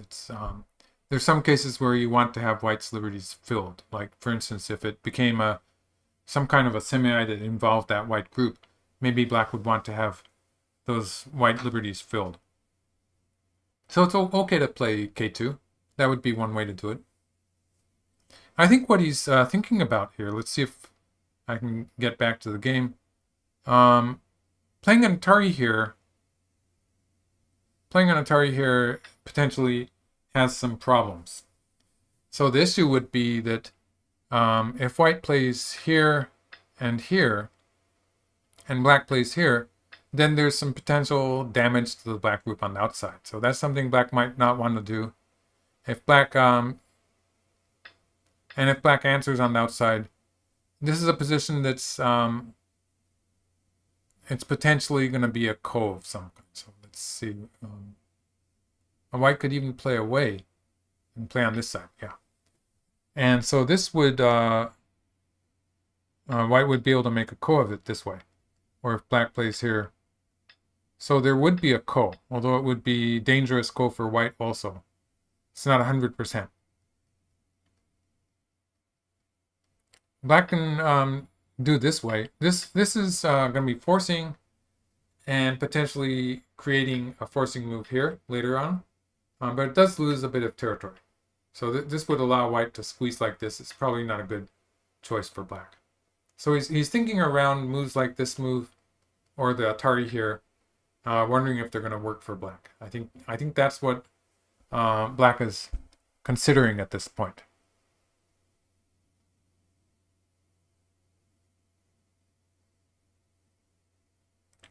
Okay, up and down saying, is there any Aji in the bottom left corner? And the answer is sort of yes. But right now they're sort of fighting on the lower side too. So after they finish with this black group on the left, the focus will be on the lower side. And in the process, that will probably fix the shape in the lower left corner. So if you look at the lower left corner, just isolated from the overall board position, I would say that sometimes black can dive into the 3-3 point or places like E18, and sometimes it works. But if we just look at it locally, it's not actually working. It depends on the surrounding positions. So black does need some help from one of these outside positions to actually make it work. But there is Aji there. But if you look at the overall position, it's much more likely that black is going to be using that Aji from the outside with moves like this, for instance, or moves like this. Or if there's some value attached to cutting white off in the center, maybe black's going to do it like this. And so in this position, my guess is that the issues in the lower left corner are sort of secondary to the other fights that are happening at this time. And it's not going to really be directly anything to do with what happens. It's going to be forced by the outside fights.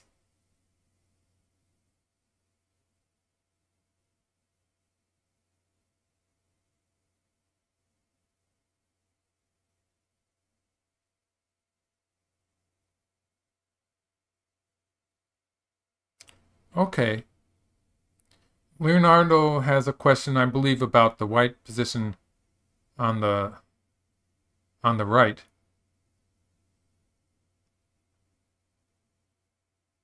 Okay. So peeping at P14 or P13. So let's go back to that position. In this case, it has more to do with the black stones.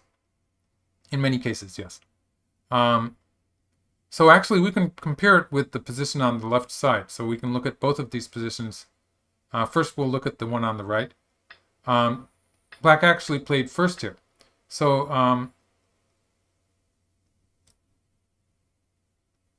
in a shape like this, this would it would not really sync with the cornerstones, the black stones in the lower left corner. So it's just more natural to play this way. It would be, even after white had extended, it would have been an option to play once there. So for instance, like this. Although usually black would be playing from the corner as a forcing move.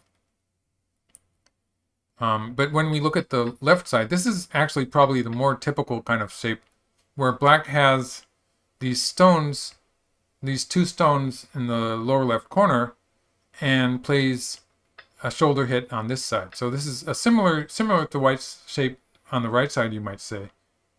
And it's a case where black is going to play a shoulder hit and then an attachment here. And black wants to use the attachment to connect up to the two stones below. So for instance, in this case, playing a shoulder hit on the other side would be pointing in the wrong direction. It would be too easy for white to be cutting those stones off and probably capturing these two black stones in the lower left. And so usually you think of it in the context of your own stones rather than the two-space extension. So black is actually basically connecting up here. And then if we look back again to the right side, there are some cases where you let's make a diagram, where you're looking at the possibility of a push through and a cut here. So in this case, it's probably not really working very well. It's going to be difficult for black to capture that. So it's probably not working so well. But when black is looking at a cut at 3, then the calculation of this move, whether it works or not, obviously it's going to be different depending on which direction you've played. So the calculation of that can make a difference to which direction you play from above. So which side you want the hole in white's connection to be. So in this case, white's connection is there's a hole at Q13, but maybe white wanted that. Maybe black wanted that Q14. So that would sort of govern the direction from which black plays a shoulder hit.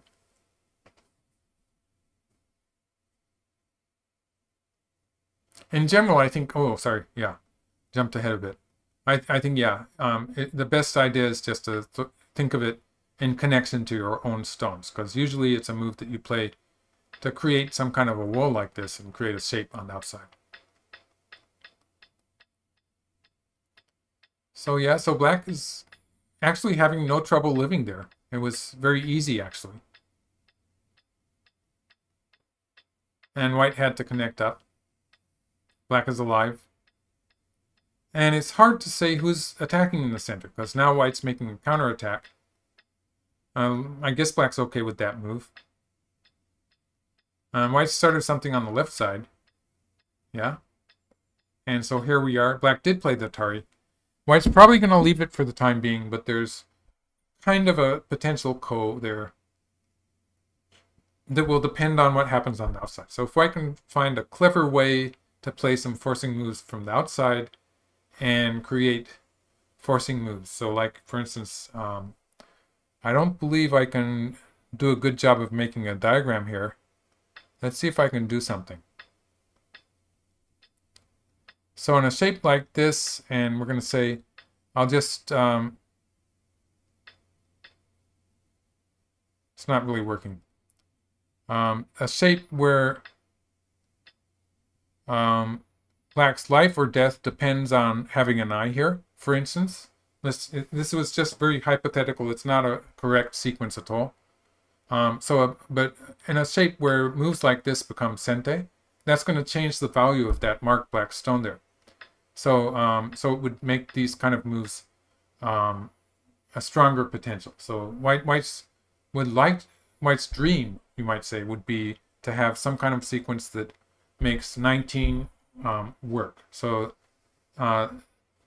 that has to do with black's choice to play an Atari on the 4th line, and it's what white is going to try to make happen here eventually. And it's going to depend on what happens with the fight on the outside. And that variation I did, it wasn't as if my variation was correct. I was just trying to demonstrate this one point where white is aiming at that move at 19. Okay, so what did white do? White bumped against? Oh, so much for my explanation there. So white bumps against, there's still a threatened ko there, and black played away. That means that black's willing to play the ko in the upper left. So if white plays an Atari here, it doesn't look like there's any good way for black to make a life. So if black plays, just to take a look at the eye space here, that's not an eye. So black doesn't have any eye space there in that little center part. Black has one eye here, however black plays it. However black plays it, it's going to be one eye.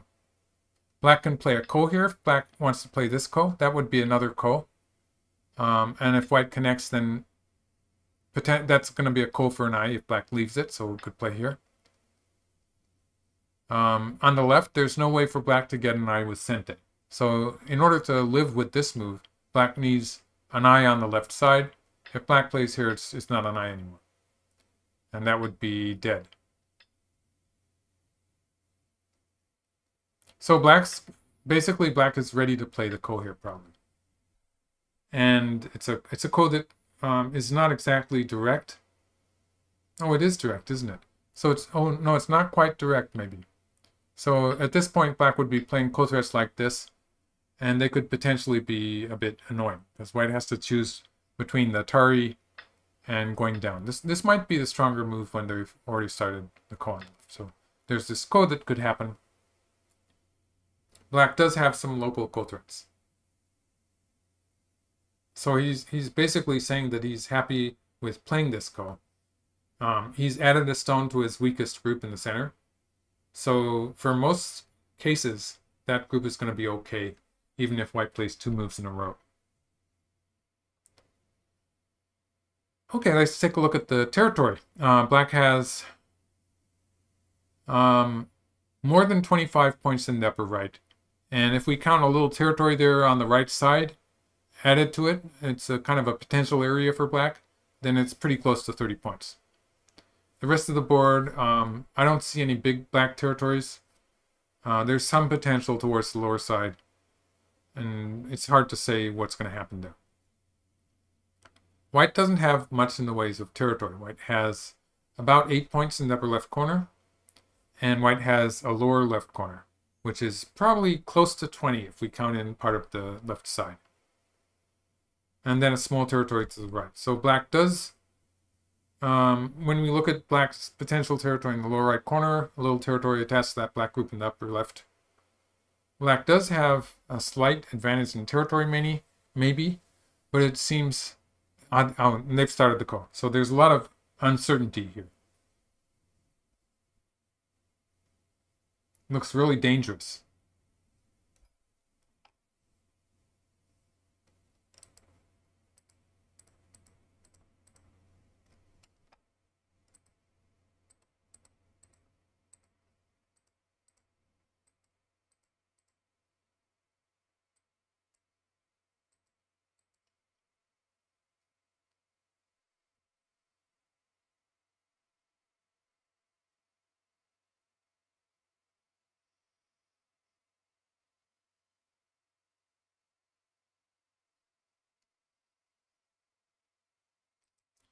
So white started the ko.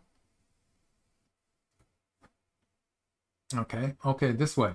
So black played the hanging connection, is threatening to connect on the first line.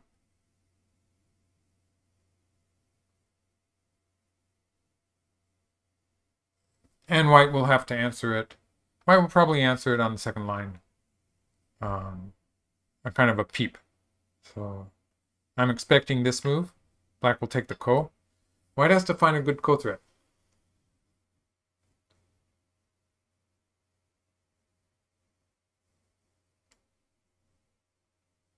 Black is stronger in the ko threat. So white's going to have to...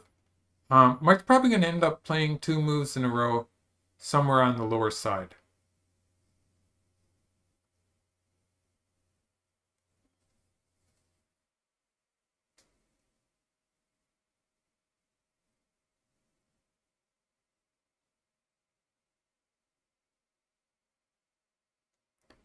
Q13 would be pretty big, but yeah.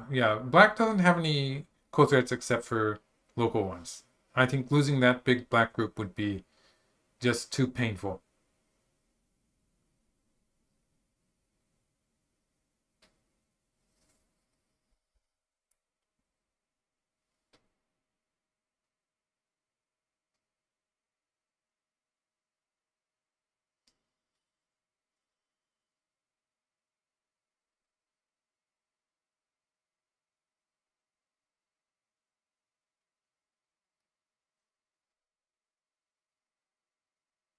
Let's take a quick look at Miyuting's game. It's developing into a huge fight in the center. So here they are. So last time we looked, it was like this. Black played this move, and I was talking about how black was threatening to play here and capture this white stone, which would be a bit painful for white. So white captured the 2 stones here, and this fight starts. Looks like they've started a huge fight, huge ko. And so this is what's happening here. If white finishes the ko now, black's going to capture the whole lower left corner. So black's offering a trade. Yeah, white did finish the call. Okay, so they've traded. Black's probably ahead in territory. I wouldn't be surprised if black is ahead in territory. So that's how this game is developing.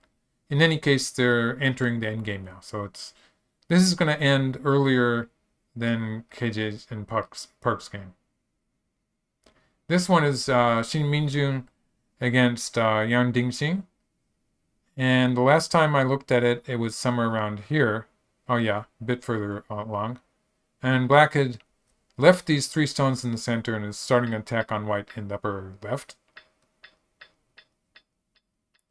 And hopefully using the attack to connect up. Yes. And so black is trying to capture those white stones in the center.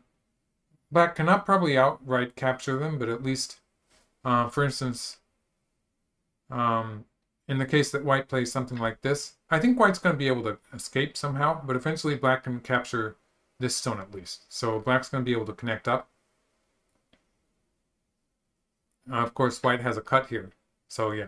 So black's probably going to fight back a little bit more. So they're in this fight in the center of the board. White doesn't really have...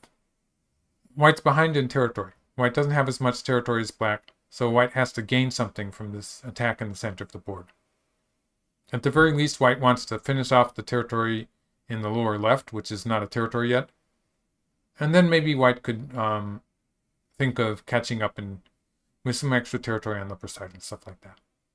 But as it is, white cannot afford to sacrifice these stones in the center. So white's going to try to break out. Oh, this is the game variation. So white did attach. So back to the first game. Oh, here we are. So KJ is thinking about his move now.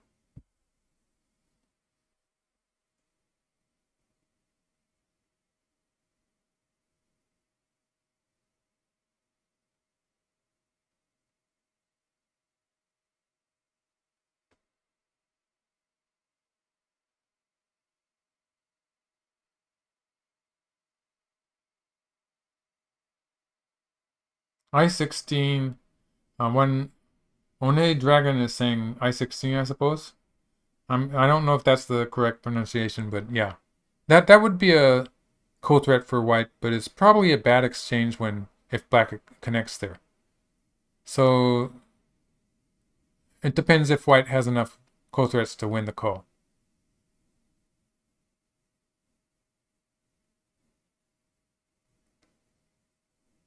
If he doesn't have enough co-threats, he might be thinking of sort of pausing the ko at this point and starting with moves on the lower side. So for instance, on the lower side, the suggested move was this one, which is a very forceful ko-threat, but it loses some points. So instead of that, for instance, if white could do something on this side, or for instance, moves like this,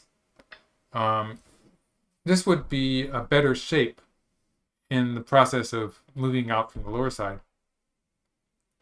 And it would heat up the fight there. White would hope that white could create some big ko-threats locally so as to have an advantage in this ko that's happening in the upper left. So this would be one option.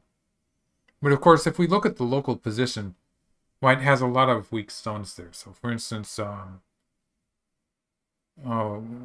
if black just pushes through and cuts here, you can see that white has weak stones. First of all, white has to connect up here somehow, and white has weak stones in the center also.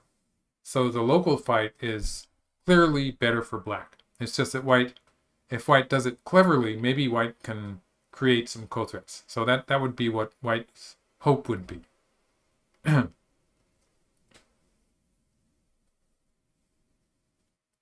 Okay, the time, it looks like Park has 1 hour and 22 minutes. And KJ with white seems to be running out of time. It sort of makes sense that he should be running out of time because he seems to be the one who is spending a lot of time. But 24 minutes? And I'm not sure. I don't think this is always completely correct. So I'm just looking at the times showing on the server here. But I think it's an operator putting in the move, so it could be a little bit off.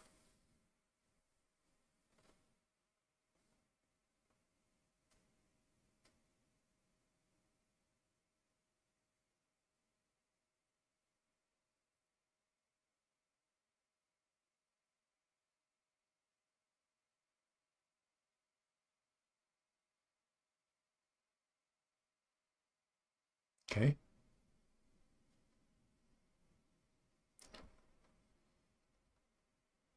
Still seem to have a good connection here, so that's good.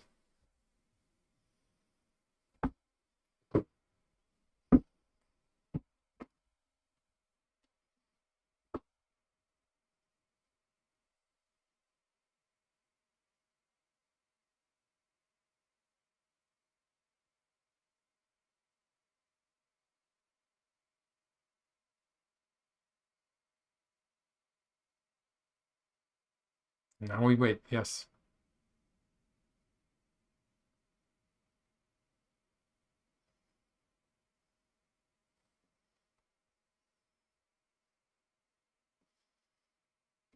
Guess it's a good opportunity for me to push my YouTube channel.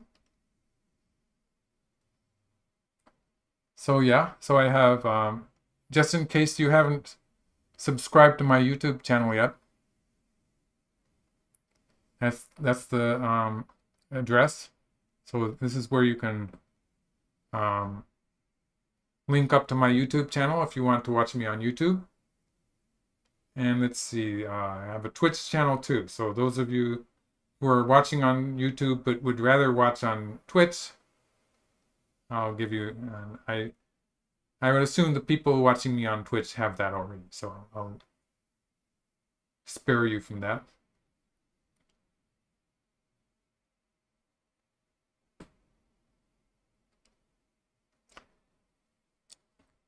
And yes, okay, I agree with Roger George. I'm not going to say that though. And there's one more game in the quarterfinals.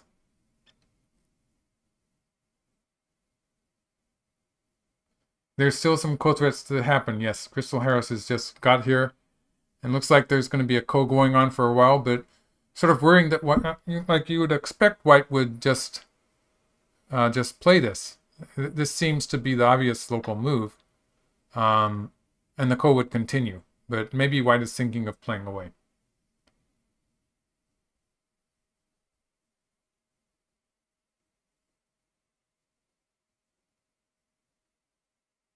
I lost my line of thought.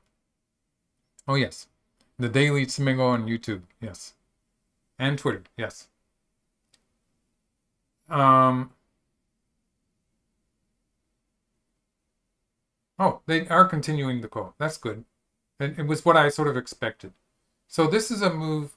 This move is a good ko threat in that it's reinforcing White's connection in the center. That was a point where Black could have pushed through and White would have had issues with the connection. It's also threatening. White's threat is this would be a very good connection on the side, getting some side territory. And the point is, all of White's stones are being reinforced here. So it's just a few stones in the center now that are in trouble. And in this case, that would sort of even out with Black's weak stones in the center. So it would be a relatively even fight. So Black really wants to extend down. Oh, Black did already. Okay. So Black extends down. Ah, yes. And the ko continues. So now, let's see. Connecting is probably not a good idea. Connecting on the second line, White will just take the ko here. And it's still a ko, but it's going to be a lot easier for White to play this ko. And if Black tries to connect up, White can always play this exchange, and it is cut off. Well, Black's not about to give up those 5 stones, I don't think. So this is cut off. It's probably better for Black to try to play this ko, the local ko here. So for instance, the for instance is difficult, but maybe this one. This looks like it could be a forcing move. And this ko, when black wins it, it's a big profit. So when black takes their, this involves the whole white group. Oh, the honey underneath, of course. That's a better move. It's the fact the problem with this move was that it seems to increase white's ice space a little bit. So when stuff like this happens and black tries to attack the white group, white has this move, which is pretty much alive. It's alive as it stands, and it's going to be really difficult for black to kill it, even if black gets that Atari at 9 innings. It's going to be very difficult. It's alive, actually. So this would be alive. And so it was sort of awkward to play that co-threat at 1. It was a bad co-threat, maybe. Okay. So black played the hane. Slightly losing some territory, but that's okay. And white plays here. It's about time for black to finish the ko, I think.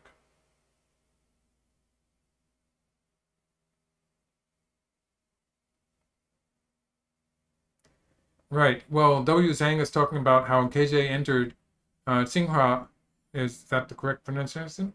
Tsinghua University in 2019. Go players, a lot of Chinese Go players get into university on a sports scholarship or something similar to that. Some of them actually pass the test, so it's not as if they're all getting in free, but just it's part of the Chinese culture that they have all these young players coming up and they're so strong. And so even world champions, they're thinking about their second life. So they're going to go to university if they can. And they start doing business sometimes. A lot of them are very successful, actually.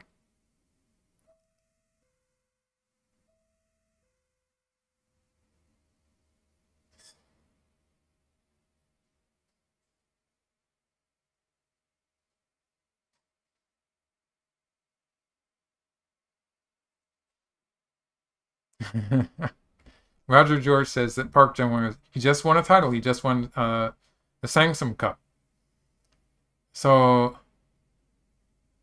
maybe he's run out of injury. I wouldn't expect that.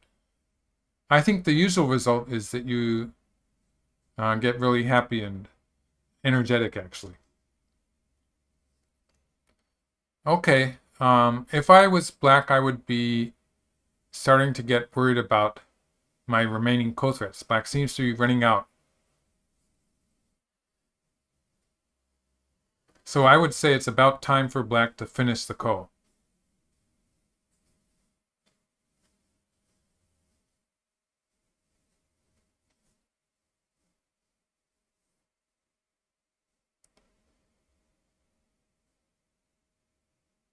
And a while ago, someone was asking about the lower left corner, the bottom left corner. And I'd say now it's pretty much solidified as territory. So I would call it something like more than 15 points, less than 20 points territory. If white gets to connect up to the left side there, if white plays that extra move, it's going to pass. It's going to be more than 20 points.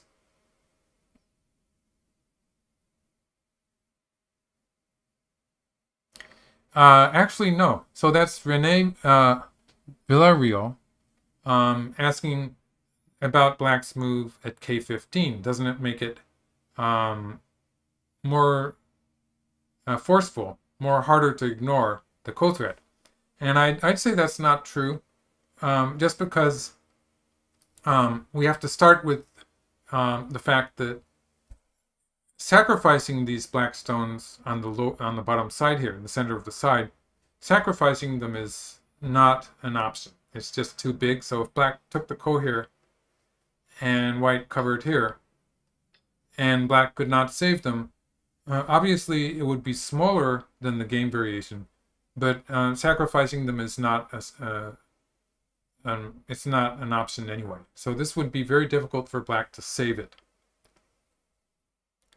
And this exchange here, when black had enough co-threats to do that, Now, if black finishes the ko, and I'm sort of suspecting that's what he's thinking of doing, and white plays something like this, for instance, now black will have enough room to make two eyes on the side. Or if white plays on this side, there's more potential for black to be escaping out towards the center. So let's see, it would still be sort of tricky. But maybe if we assume something like this, it looks like black's going to be able to squeeze out somehow.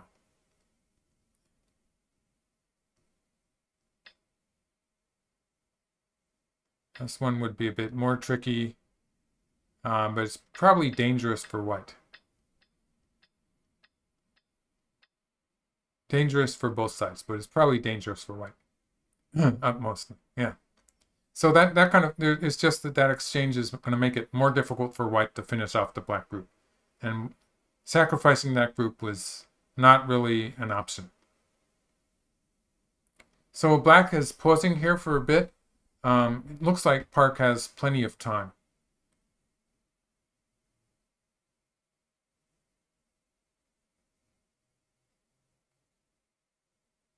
So he's probably just trying to read out this fight that is about to happen on the lower side. But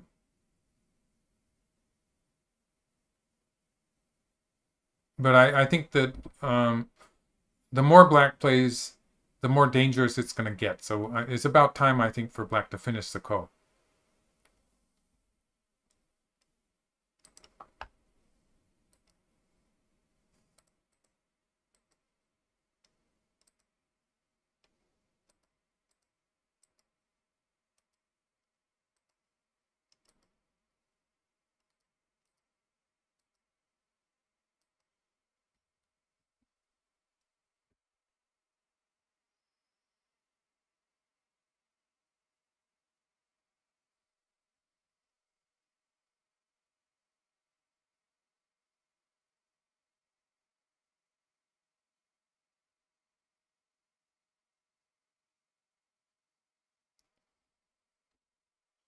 And still, black does seem to have a lead in territory.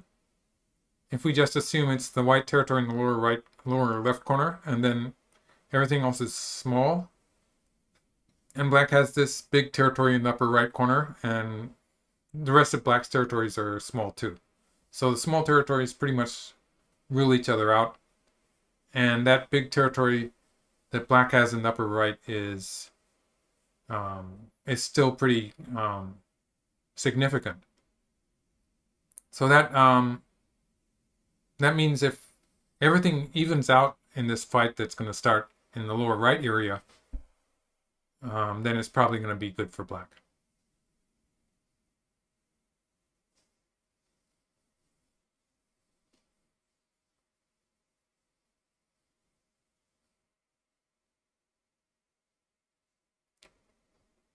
So if we assume that black takes the ko, let's assume that black takes the ko. Make a diagram. Yeah. Okay. And so we have a weak black group on the lower side, in the center of the side. And in the process of the fight, I wouldn't be surprised if black's group in the bottom right corner could potentially get into trouble. White also has a weak group on the lower side, and a weak group in the center of the board. And depending on how it turns out, that white group on the right could potentially get into trouble also. So that's where the fighting will be. You can see they've pretty much filled up the upper left part of the board. And the lower left corner is probably just a white territory also. So all of the moves from here on will be played. Mostly, there's going to be a lot of moves played in the lower right area.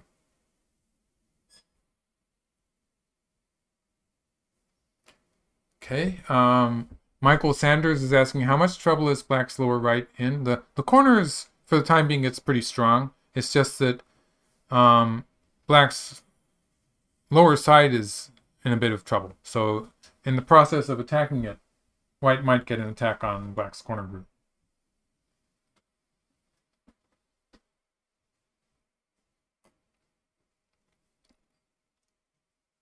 And yeah. And also in the process, white's probably going to try to settle the positions on the right side and the center. So that could be part of what white tries to do.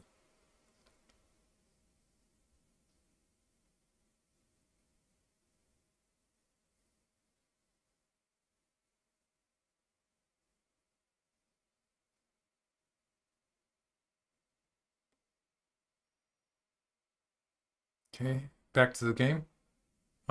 He's still thinking about his move. It looks like Muting just played an interesting move. So let's get, oh, it wasn't Muting, it was Yang Dingxing. So here we are with, I've switched games on you again. So this is Yang Dingxing against Xin Minjun. And Xin Minju has black. And he was trying to capture this white group in the center, or at least trying to attack it.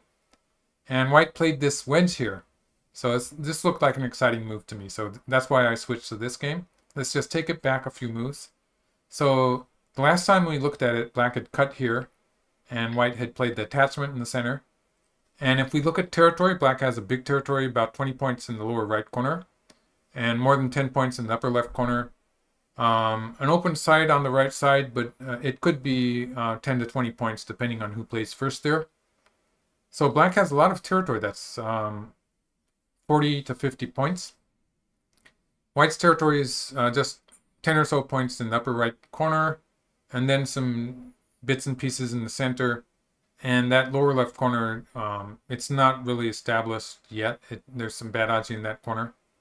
So white's in trouble as far as territory is concerned. Xin Minjun is black, and for the time being, he's attacking white in the center. If white can squiggle out here, then black's group in the center doesn't have eyes. So black's in trouble also. So it all depends on this fight here.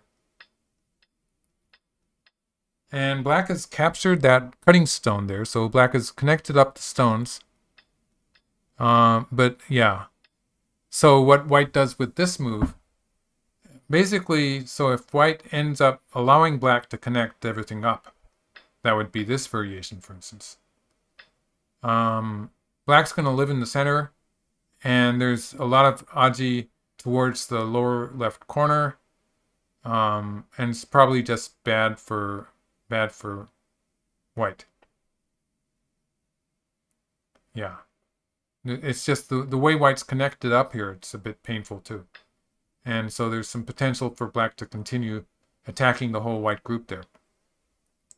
So with this move,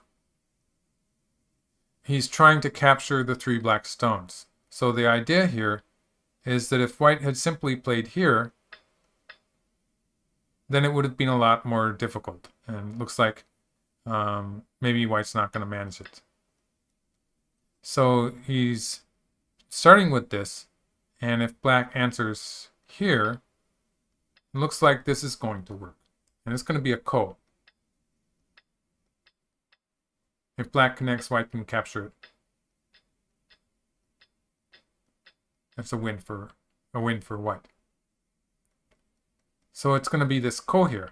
So this is a pretty exciting move that white just played. So that's why I switched to this game for now.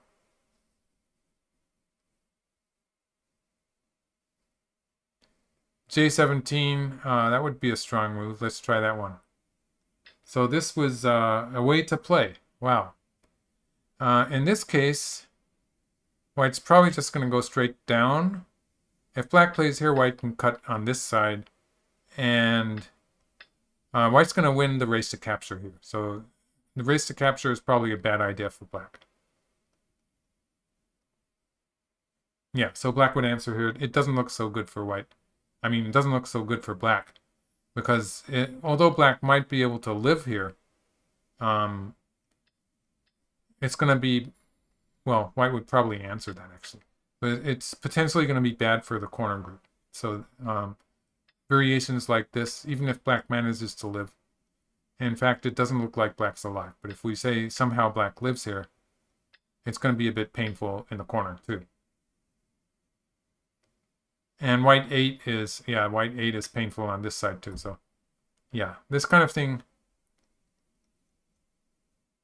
is going to be a bit troublesome. It's not so good for black. So I think they're going to go into the covariation. Okay, so this move, thanks, Leonardo. I sort of made it clear who's white and black. Yang Dingxing, the Chinese player, just played this wedge, and it's Shin Minjung, the Korean player, the other Shin, who has the black stones. It seems that Yang Dingxing seems to have more time, so Shin Minjung maybe on his last 20 minutes now. Okay, let's get back to the main game here.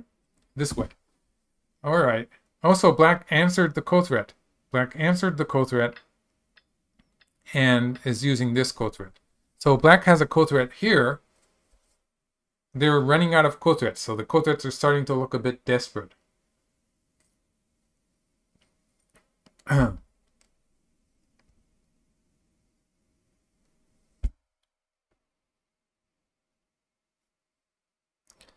This obviously is a forcing move.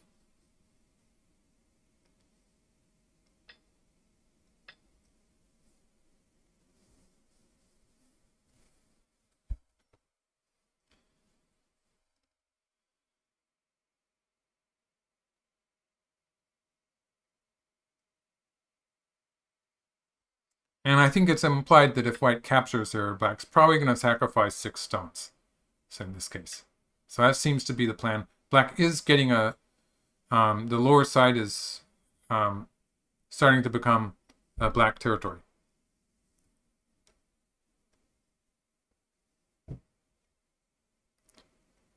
Okay, Bad Goblin from Twitch is asking, is it possible to have little insets with the other 2 games shown as mini boards?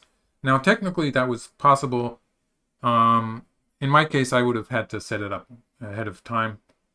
And the drawback would be that it would make everything smaller. So I decided I was happier with this. At this point, it would be a bit difficult to change that. It's an idea, but yeah, I was originally I was just going to show this one game, and then I realized that there were 3. Yes, Yan Dingxing has been doing very well. Like, he's been showing up in a lot of international tournaments. Everyone here is talking about Yan Dingxing. So Roger Jors, yeah, Leonardo de Wagner.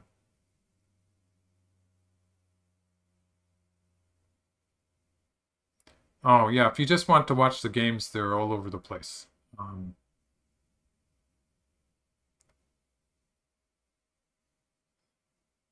Okay, so black continued the ko.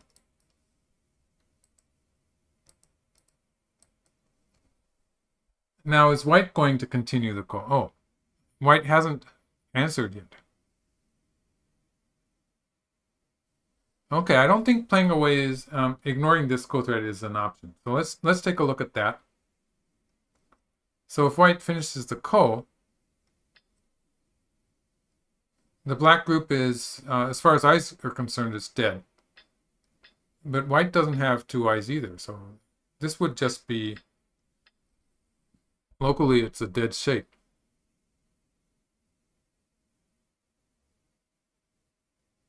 So it just doesn't seem to be working for white. He doesn't seem to have any good prospects with the race to capture either. So I don't see any reason to be pausing and thinking about it. KJ does seem to be running out of time. Okay.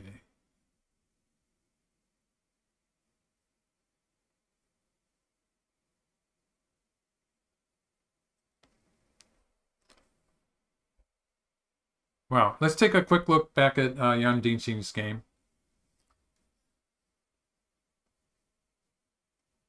Here we are. So black found an unusual move too. So this narabi, we call it in Japanese. And so I think the idea here, let's make a diagram. If white goes, of course, if white plays here, no problem. Black's completely connected up. If white goes down, now black actually has a kind of a choice here, where black could play here and push through here would be one of the options. But even locally, black can play here, and connecting underneath is also an option. So black could do it this way too. And it's not very much damage. So that's a nice move that black found. This is Shin Minjun, a tough opponent. Even though Yang Dingxing has been doing very well recently, I'd say Shin Minjun is a very tough opponent for him.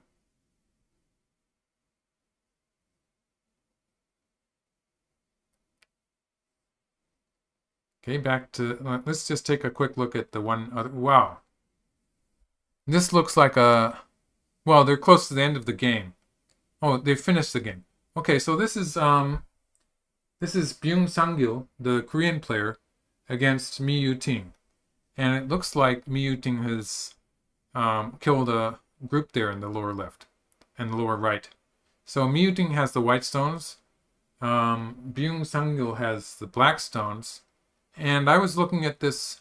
Let's just take it quickly throughout the whole game. So it was an early 3-3 point. And I've already done this, so you can see some more detailed comments earlier in this live stream, actually.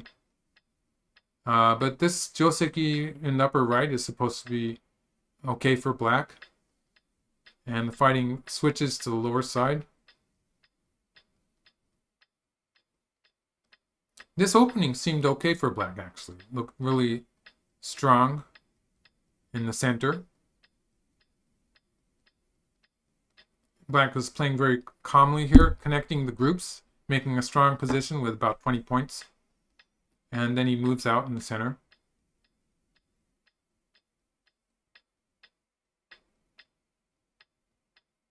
Black seems to have a territorial lead here.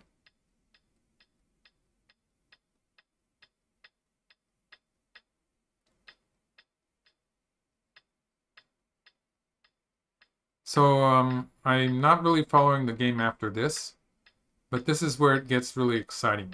I wasn't following it, but black is starting something in the center. It was probably a fairly close game, but once black had started this, everything depends on the fight here. So they had this trade where white could not afford to add a stone in the center here because black would push through. And this is actually a ko also, but white doesn't have any ko threats for this ko. No local ko threats at all. So that would be a collapse for white. And instead, white played on this side, saving the 7 stones. And they have this ko that's not quite happening in the center of the board. Black cuts off the whole white group. And it's going to be a ko. Yeah, I'm so sure that I think that black must have had some chances here. But they made this trade.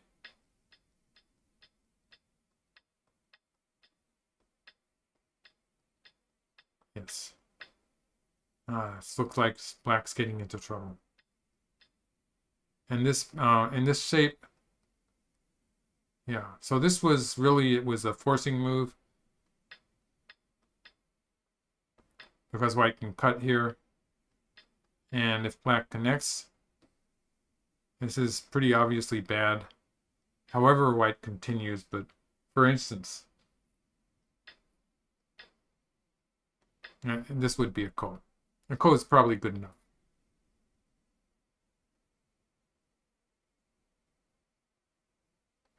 But maybe white can get a... It's going to be a ko. Yeah, it's going to be a ko anyway. So yeah, it's the ko. Let's just say it's a ko. So black answered this way.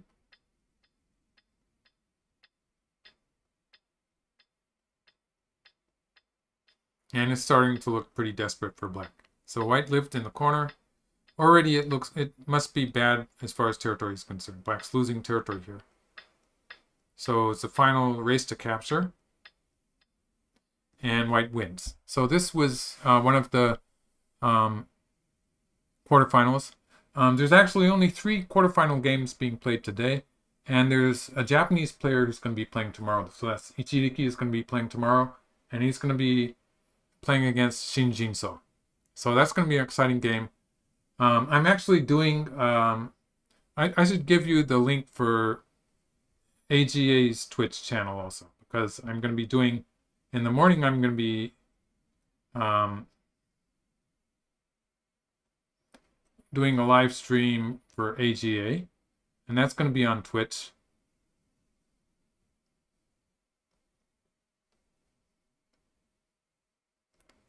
And then in the afternoon, I'm going to be coming back here to do the Ichiriki game in the afternoon, or maybe a bit earlier than today, because the games do start at about 10 o'clock on my time.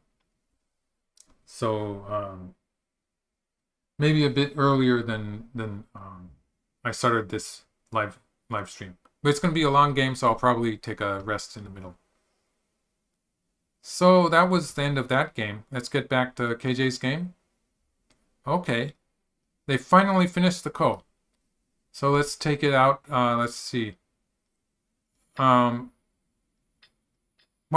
played a ko threat here. So White actually, I was wondering what would happen if White played this ko threat, because I'm not sure exactly what Black's going to do for a ko threat after this. Yeah. So this would have been a bit more trouble for Black to find a good ko threat, but he didn't do it that way. Yeah.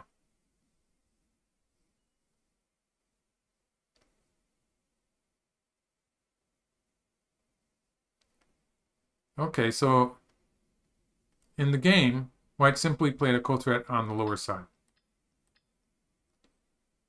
And so White has surrounded this Black group. Black is playing some forcing moves here. Black can play, this is probably going to give Black two forcing moves here and here. And White probably has to answer on this side. Like cutting here, it's, while it locally works, it's going to be bad for White's stones in the center. So even if Black plays like this.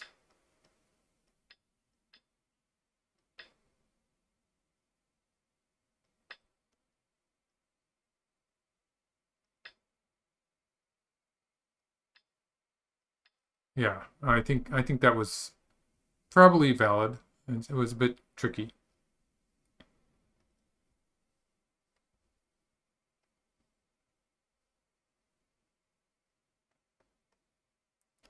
And so if we assume that, I wonder if Black is going to try to just make two eyes. Black could cut here and capture. If White plays here, it's going to be relatively easy for Black to escape in the center. So Black could play here and push through here, connecting up or breaking out. So it's going to be easy for Black to escape. I think that's the general idea here.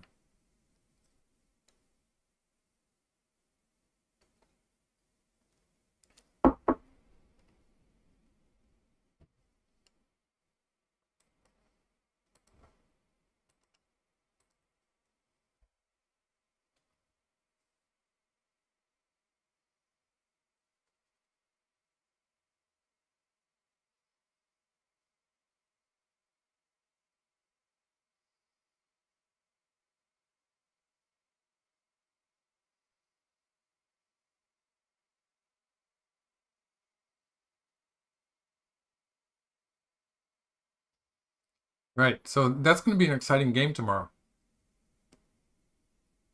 Shinjinso versus Ichiriki. Japan's last hope. And Ichiriki just finished a title match a few days ago. So that's probably why his game was delayed by one day. Maybe it was because he had just played the 7th game of, I think it was the Meijin tournament in Japan. So that was an important game for him. It was something like the day before yesterday or something like that.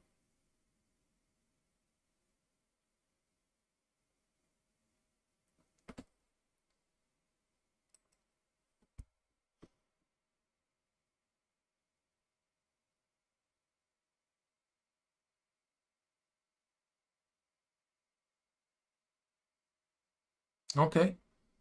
I sort of predicted this.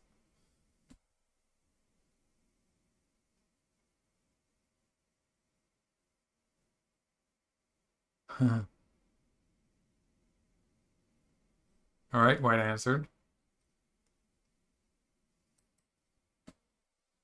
So black's issue here is that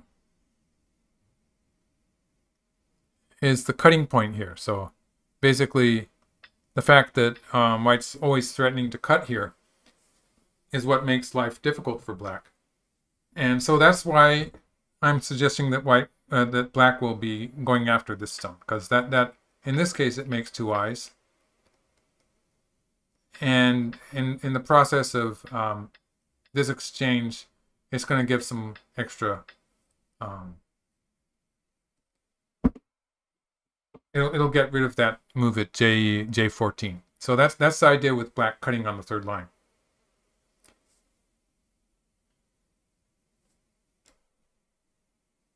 And I think someone here was suggesting J17. So cutting there, yeah, I agree with whoever it was. I think I've lost the comment.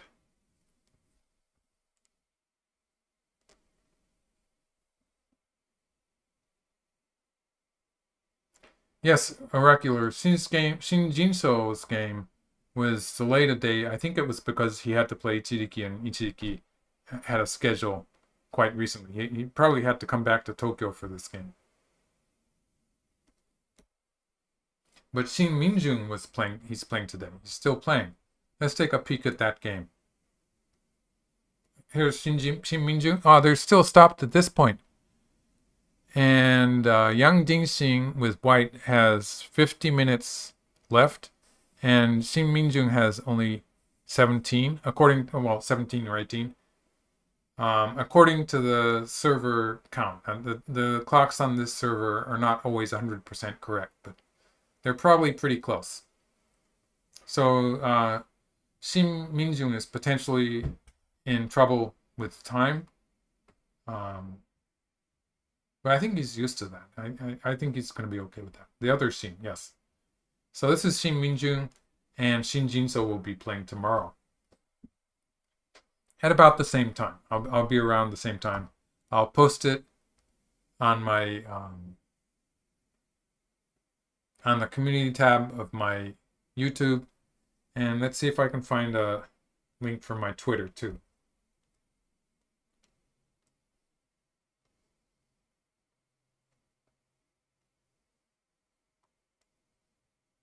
So I post stuff on Twitter also. So I post problems. And sometimes I talk about when I'm going to do a live stream. So that's following me on Twitter is also a thing you can do.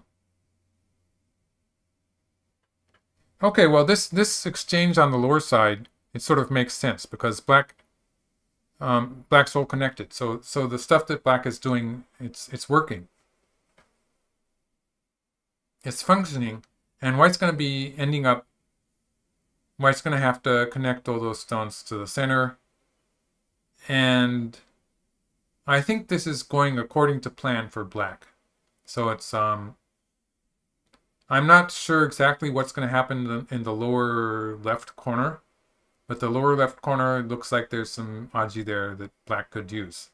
So there's that problem. There's the fact that white's group on the right half of the center, there's some potential for black to squeeze it just a little bit. And it looks like black is going to have the initiative to do something because white in the end will have to play this move, which is really annoying. So annoying to have to play this move. And again, when there's a black stone here, now then there's going to be the threat of this cut here. It's just that everything that black has, it's going to be soliding up. It's going to be solidified, and this is going to be really annoying. I don't know exactly, like moves like this might be safer. It depends on how much territory black's going to try to gain. There seems to be some potential here for black. So I'm a bit worried about the lower left corner. I wouldn't be feeling so happy at this point if I had the white stones. So it's a difficult game for Yan Jingxing. And back to KJ's game. Okay, they're still at this point. It's Black's turn to choose how to live this group. I'm pretty sure that Black can live with this group. Um, but basically, it's a question of how he does it.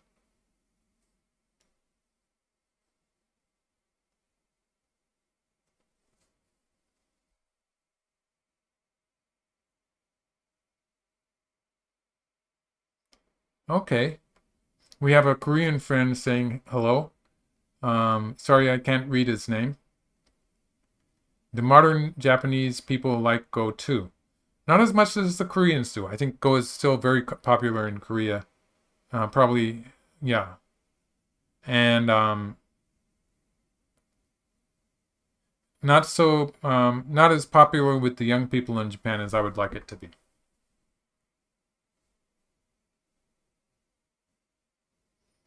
But I think my job is more to promote Go throughout the world, since I do speak English.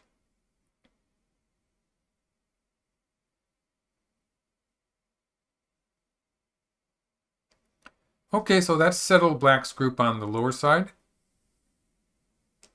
Um, Looks like they could be going into an endgame here.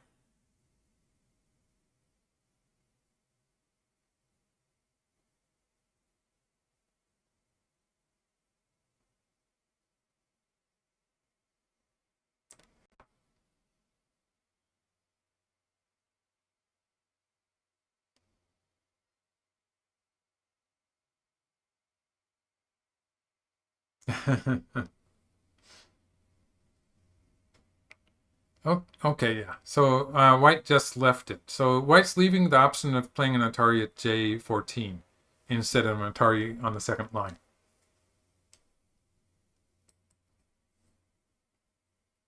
So once it's established that Black's going to be okay on the lower side, the focus is sort of switching to the corner area where both White and Black have to settle their groups in the direct area.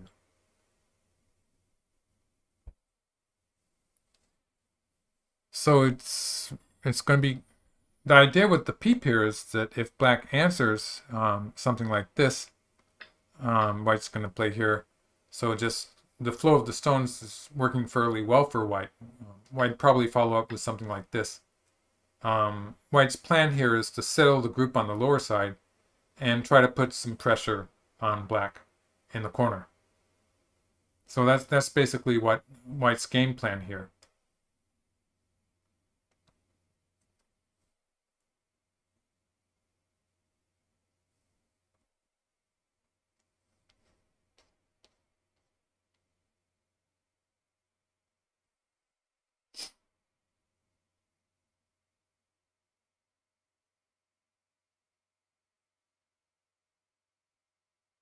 W. Zhang asking about gambling with Go. I don't think I don't see that very much in Japan. I think it's yeah, I think you just see it in movies. KJ is flying. I wonder what that means. The move he just played, maybe.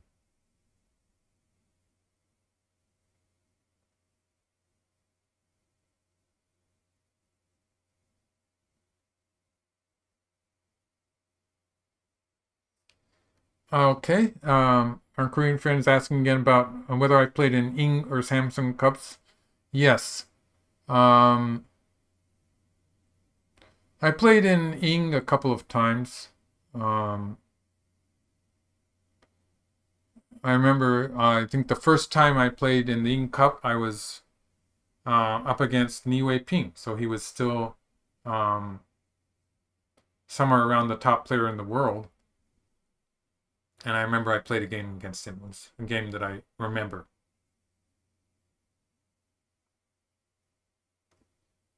And in the some Samsung Cup, I actually got to the best 8. But that was no, that wasn't Samsung. It was the Dangyang Securities, or Toyo Shokan, as we call it in Japanese. So that's being discontinued. I got to the best 8, the quarterfinals, and I was going to be seeded for the next tournament, and then they stopped doing it as an international tournament. It was a pity.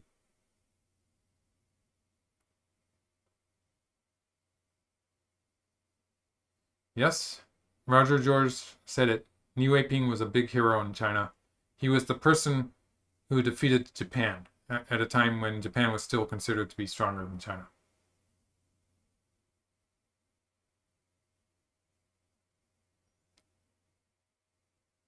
He was the Chinese goalkeeper in the Chinese team when they played team tournaments.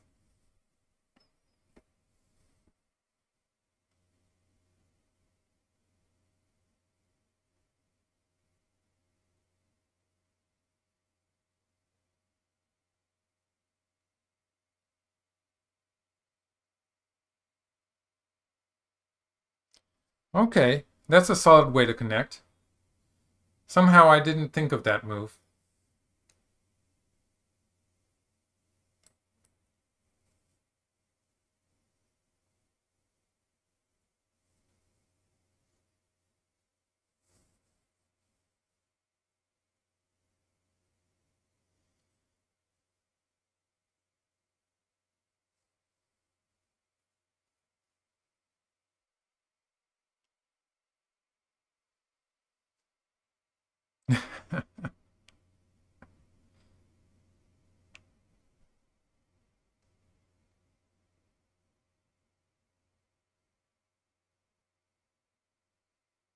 Yes.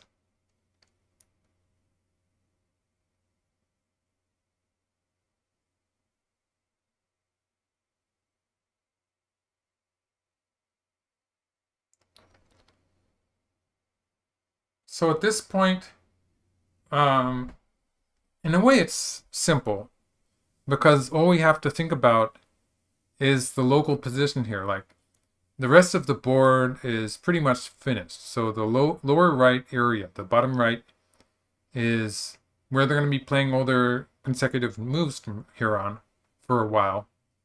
And there's just some endgame moves elsewhere on the board. Even the upper right area, it's just a question of territory. So if black plays something on the right side, that's going to increase black's territory.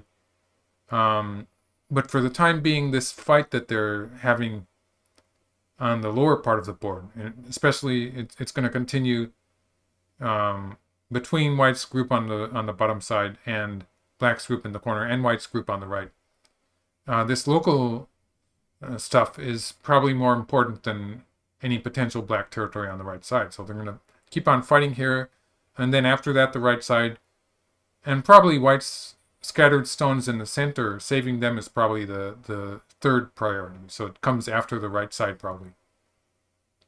And then they'll be finished. So once they stop fighting, they're going to be at the last stages of the endgame maybe. The right side is big, but the lower right corner is big too. So white would like to sort of take away black's space in the corner and sort of force the movement towards the right side so that white could get both.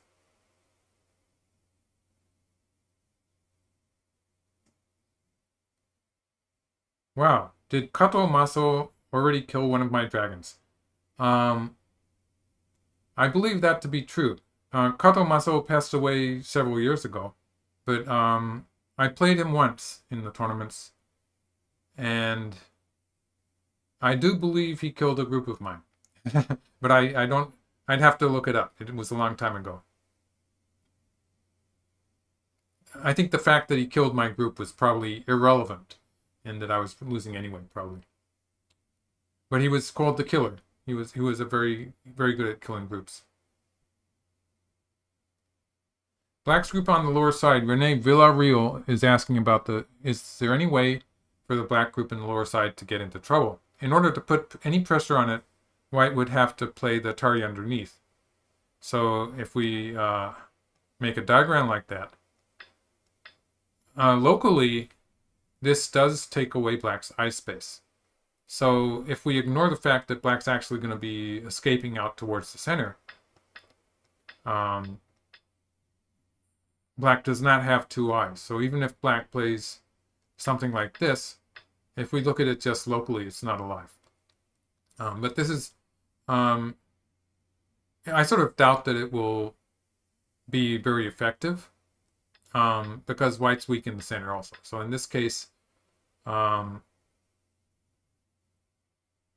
just the fact that black has this cut here is going to make it difficult for white to succeed.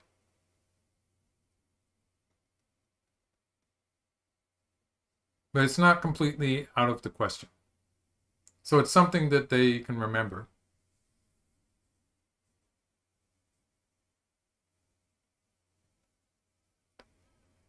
Right. I think people are, that's the guy is, the Korean person is interested in what Japanese people or young people are interested. Probably, there are a lot of people are into anime. There's probably a lot of money in it.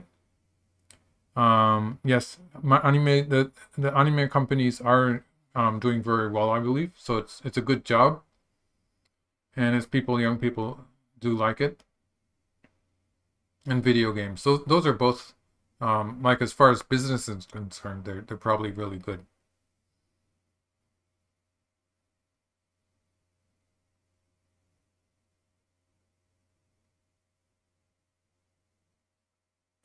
Moves around M12, yeah. So that's Rene Villarreal continuing with the idea here that I'm showing that if we just look at it locally, black is not 100% alive. It means white does have some forcing moves in the general area. But white has to be careful of the white group also. So it's a very fine balance there. Um, let's return to the game. Oops, that wasn't what I wanted to do. Excuse me. Yes, return to the game. Oh, as if KJ heard me. So he played this Atari. So it was the very variation I was suggesting.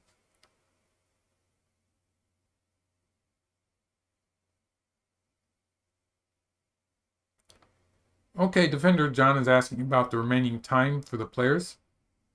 Um, according to this server, Paco Junghwan has 55 minutes, and KJ is into his overtimes apparently.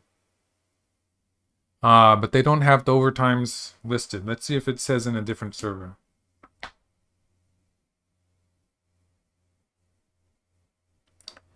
Well, he's in Byoyomi anyways, in overtime.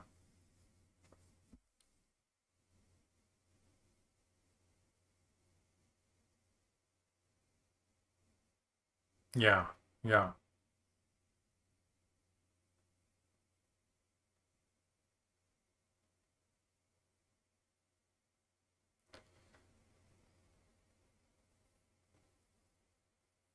So black's group on the side there, it's not alive, and it's going to move out into the center.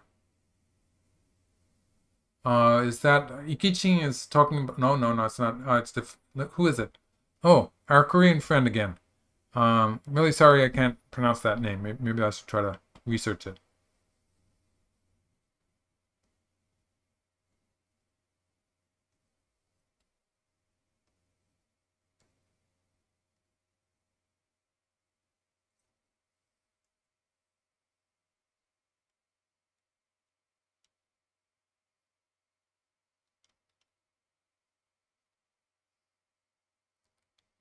Um, let's see. The center stones are almost dead now, is what he said. So black does have to keep in mind the fact that the center stones. So if black does stuff like this and this, and at some point we get into a position where white has played this and like this, black does have to keep in mind the fact that these stones, in some cases, they're not going to be alive. So if we have something like this happen and something like this happen, there are some cases where that black group in the center can potentially get into trouble. So that's another potentially weak group. It takes a bit of doing, but there are some cases.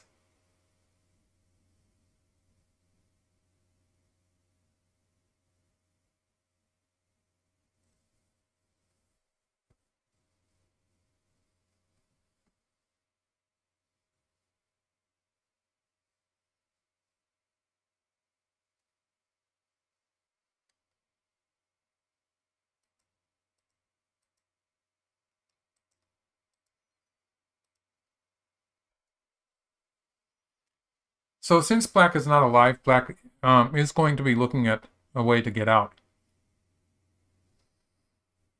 Yes. Okay, so uh, counting TLS is giving us the time on Baduk TV, which is probably more correct than what I had. And it says KJ has 7 minutes and Park Junghwan has 45 minutes. Yeah, so I'll assume that's the correct time. You can finish a game with 7 minutes, but it is difficult, especially when it's um, there's still some fighting to be done in this game. So it is challenging, I'm sure.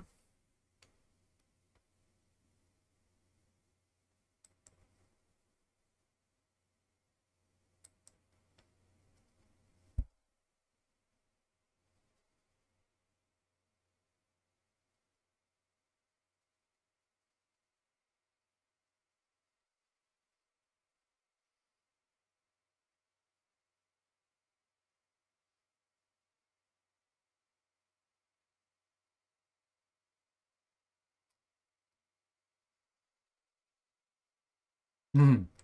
There's still a bit of okay. Leonardo is saying as long as KJ can get into the end game in 7 minutes, he has a good chance. They still have a bit of fighting to do before they get to the end game, I think. So I'm not sure about that. These top players, um, sometimes they can just fight the whole fight in Bjorn. They can do it. I've never played against KJ or Park Jungwon, no. I think they're a bit younger, um, a bit too young to be there when I was participating in a lot of international tournaments. Okay, I'm going to take a short break here to get some tea, some more tea that is, and I'll be back in about 5 minutes. So just hang on there. I'm not abandoning you, and I will come back. So I'll just leave it. I'll be coming back in a few minutes.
Okay, I'm back. Thanks for waiting.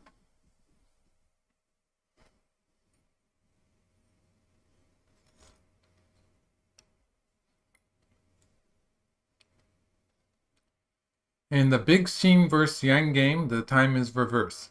So yeah, the Big Xing, I think they call the Big Xing and the Small Xing, isn't it? The two Xing players. And I never know which is which. But first of all, let's see what's happening here.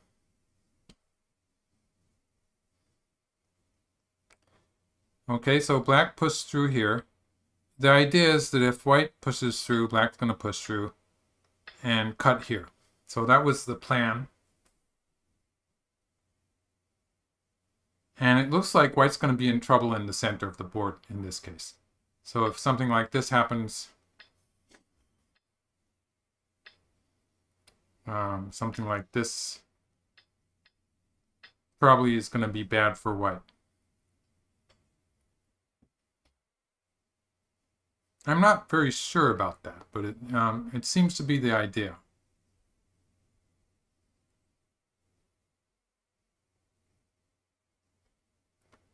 And instead, white pushed here. That's an unexpected move. And black connected. Wow, that made it easy for black. So now it's really going to be an endgame.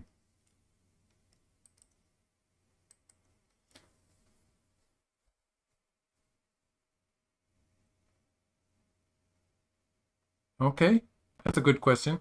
I do read Japanese. Uh, Speaking of manga, I actually started reading Japanese in comic books.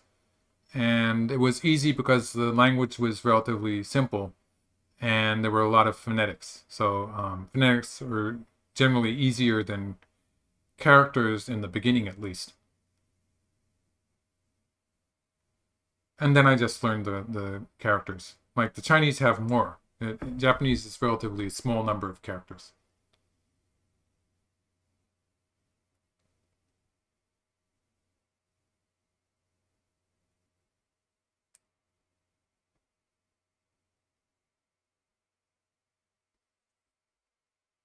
Okay, so let's see. White is now playing on the lower side.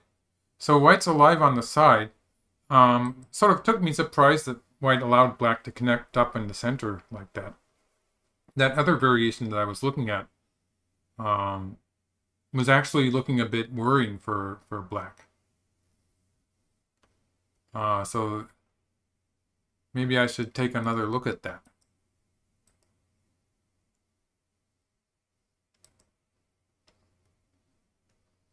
It looks like he thinks white maybe thinks he's leading in territory. Oh, when I was a kid, basically. That's Keith Bateman asking which manga was I reading. I was just reading the weekly stuff, and then I started reading books. So I gradually sort of graduated up to more and more difficult literature, and now I can read just about anything. Heng Liang is saying that fine art thinks that the winning rate is about 50-50. So it looks like KJ he seemed to be having a hard time there. But in this fight, I guess I would call it the fight in the center of the board. They were fighting in the upper left and the center, and then on the lower side. All of this fighting, in the process of it, white does seem to have caught up. So I could try to take a look at the territory, I guess. Although there's still some more fighting to be done. A move around Q8 would be that would be big, but black's not alive in the corner yet. So that's David Peter asking about a move around Q8, which would be really big. Or black might even try to come a bit closer to the lower side. But yes, this move is probably bigger because black was not alive in the corner. So yes. So Park beat me to that one.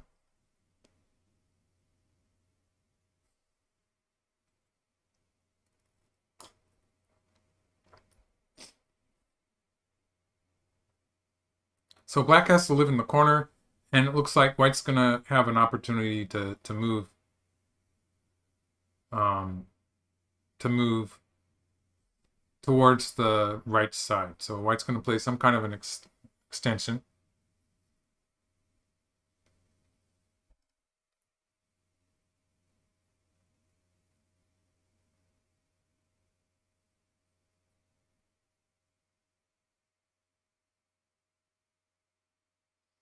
That was an interesting idea from Ikiching. Does the AI take the remaining time into account, or is it based purely what's on the board? Um, it would be sort of neat if an AI could do that, but no, they definitely cannot. They don't. That's not a factor, right?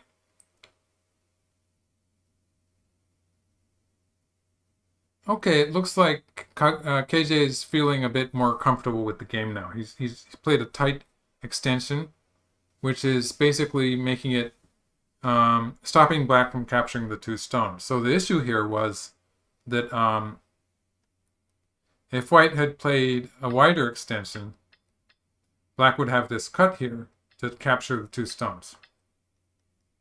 And if white plays here, and let's see what happened. Oh, this isn't working. Oh, sorry, this wasn't working for black. White wins by one move. That's not quite working. So he could have done the two-space extension. Or he could have done this first. And this still seems to be threatening black in the corner. So he could have done this first also. But he's playing a very tight move here. It's a safe move, you might say. Just a one-space extension. And black is going to get a good deal of the right side. So black could, for instance, black could play at Q8 now.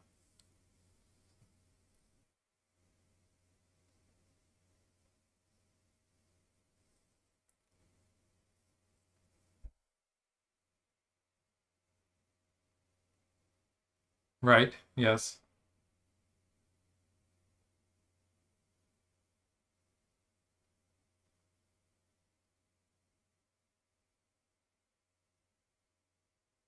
I'd say the game is very close at this point.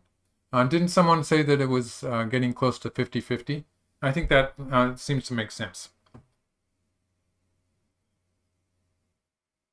So in the lower left corner, white has kind of a minimum of 17 points, although it could reduce a little bit. So 16 points plus the potential side territory. So it's close to 20 and has 8 points in the upper left corner. Probably with the two groups and on the lower side and the right side, that they probably add up to more than 10 points. So that's a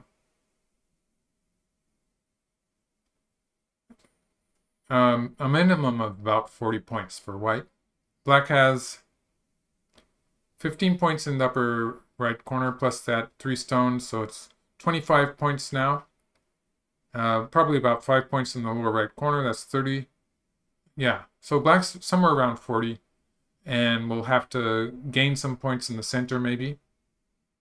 Those white stones in the center are really weak, but they're sort of interchangeable with the right side. So the next move on the right side is big 2. Black has to choose between capturing white in the center or surrounding the right side. So white's going to get one of those two. Black's probably going to take the right side and allow white to escape in the center.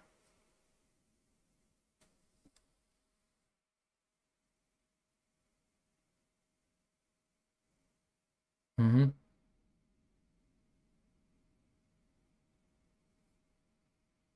Okay, we're talking about the computer assessment of the game, and it seems to be about 50-50 on Baduk TV.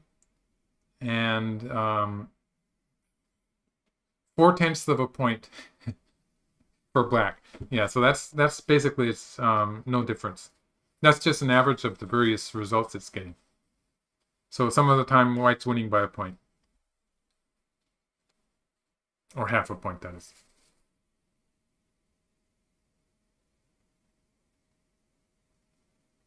And Fine Art wants black to play R15. R15, yeah. So we do have a kind of an issue in the corner here, but it's probably okay. But R15 links into it when white plays, For instance, a move like, a move like this. And if black plays here, white can play a hane. So that's what white is threatening to do here. And it's probably what black would be able to stop white from doing with this hane here.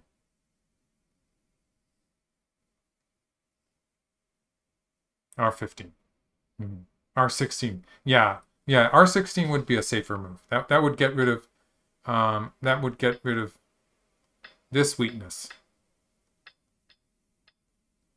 So R16 would be a bit safer maybe.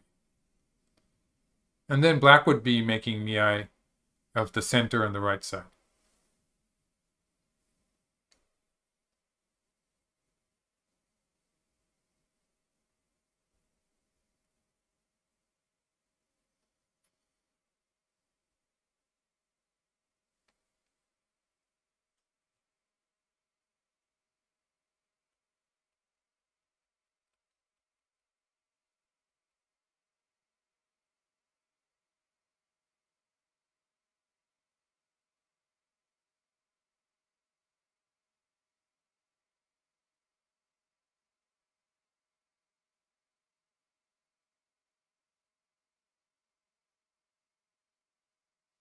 Q18, well, if black plays 1 here, then that's all gone. So that's Bad Goblin asking about the Aji at Q18. So it's a good idea maybe for black to do something like I'm showing right here in the diagram to get rid of that. So that would be one option. Let's get back to the game, see if he's played a move.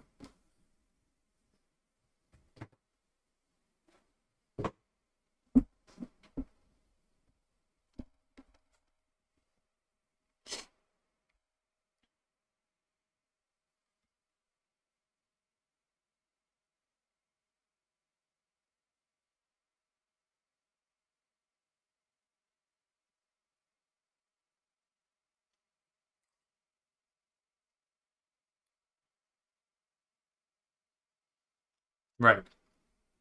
So KJ is in Byomi, but they have finally started the end game. So if we assume that black does something to protect the lower right corner, and then it's just the final, the idea of this white group in the center that could be captured on the right side, they're about the same size, and I could call that an endgame.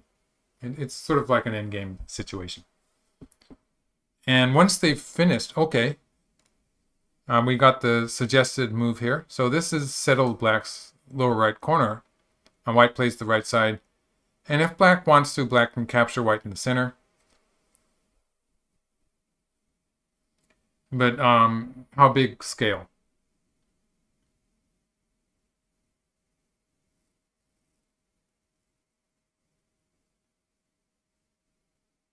The J12 cut.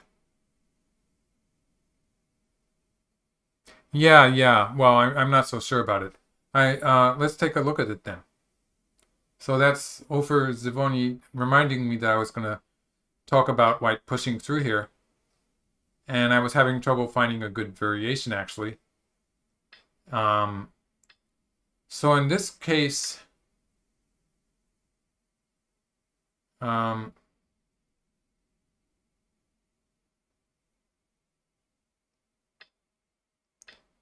not so confident about this variation because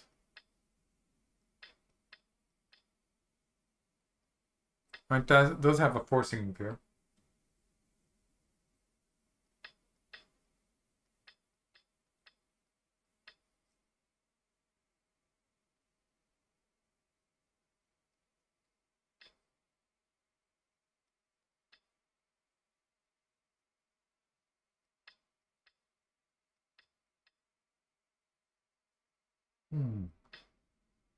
Black only has 3 moves left.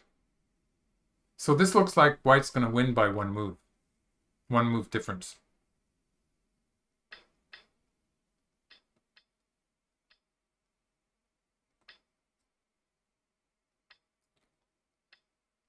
So, yeah, probably not so, well, I don't know. Probably not so good for black, although it could be, Yeah, black's other group in the center is in trouble too, so it's probably not so good for black. Um,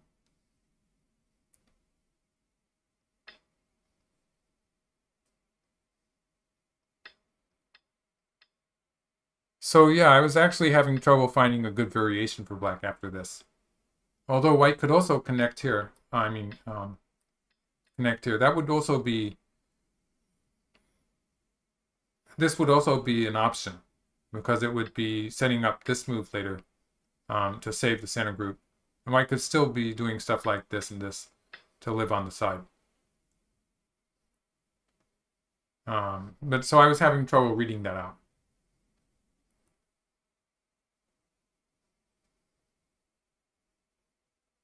Thank you, Wang Hanun. Thank you for the present. Isn't there a possibility if the upper white stone groups are in life danger if black cuts through B13 move? B13? Oh yes, that one. Okay, let's take a look at that. Okay, this is that was a good point. But let's take a look at it. So let's get back to the game variation, if I can find my pointer. Yeah. And we'll talk about that. So if black cuts white off here,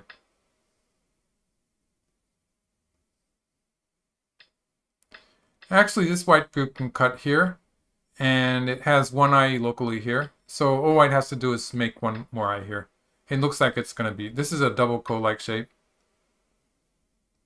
So that's not going to amount to very much. Looks like white should have no problem. White could do it this way also. So it's going to be alive. So white is not in any danger of getting killed there. So that group is okay for the time being. But it was important to figure it out. Okay. Yang's game looks like they're still playing it. Yang Dingxing and Xin Jinso.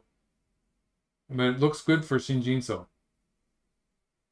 So let's take a quick look at that and see if how it's turning out. Okay, so that was this is Miyu Ting's game, and Miyu Ting has already won it. So that's one win for China. And this is Xin Jinso has black, and Yang Dingxing has white. Black is alive in the center there.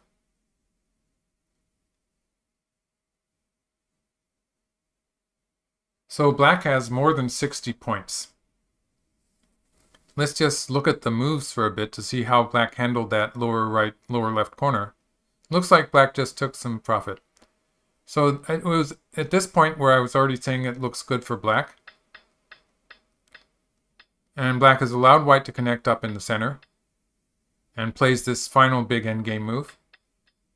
Okay, so black just got some to reduce white a little bit here. And this is probably going to be enough. I think it looks like Xin Jinso is... sorry, this is Xin Minjun, excuse me. Xin Minjun has won this game.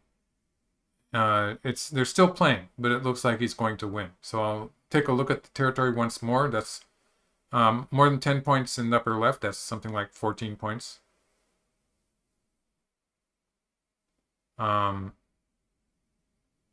Several points in the center. So I'd say those two would... center and the upper left would add up to slightly more than 20. About 20 on the right side, so that's 40. And almost 20 in the lower right, so that's close to 60.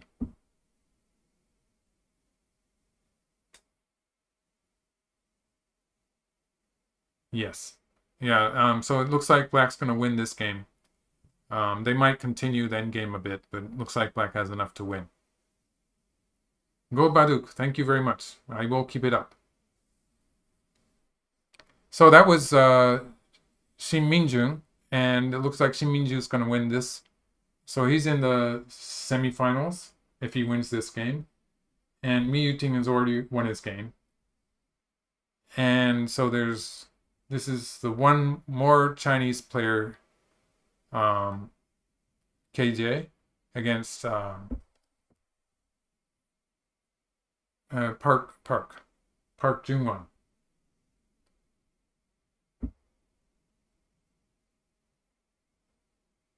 Yes, Minjun, definitely.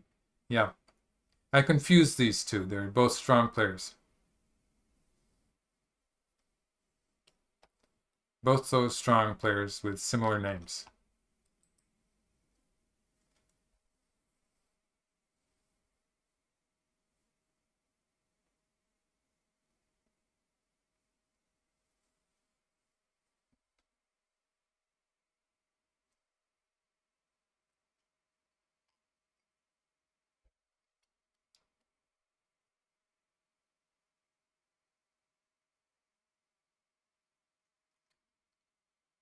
Okay, so at this, oh, I think I'm missing a few moves here. Let's see if yeah, okay. So white played here. And basically it's a question of how much territory black can get while capturing white stones in the center. Wow, Michael Sanders, thank you very much. So black will be able to capture the stones in the center probably, but it's going to be something like 10 points maybe. And in that case, so for instance, this move is pretty big too. So that's going to be a Sente endgame move that's significantly big, making up for most of the losses that white has in the center. And once they've finished all this stuff, so like if we get a position like this, then we're pretty soon we're going to be running out of big points, and it's going to be a relatively simple endgame. So if KJ can get that far and have a lead, then maybe he's going to be able to win this game, even if he's in Byoyomi.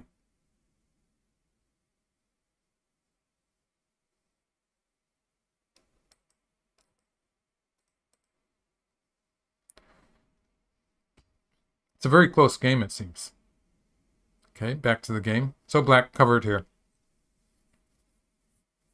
Mm-hmm.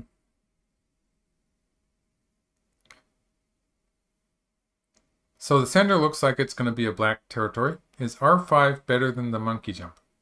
R5 is better than the monkey jump, yes. So basically, that's worth knowing, but if white plays R5, then this is going to be forcing. And just remember that line, the border line of that black territory. So there's the border line. It's going to be the same. Even if white plays the monkey jump,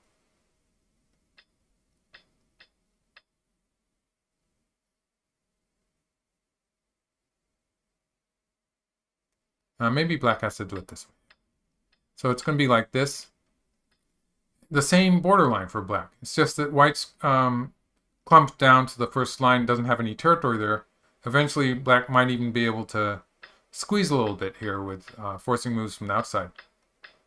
So you can see white's territory is very much reduced. So it's important for white to play here, and sorry. So let's say white played that move. Well, black might play there. So it's important for white to play on the second line to get this territory on the second line, so that white's territory is more sound there. So there's probably about 3 points difference in the size of white's territory when white plays it too.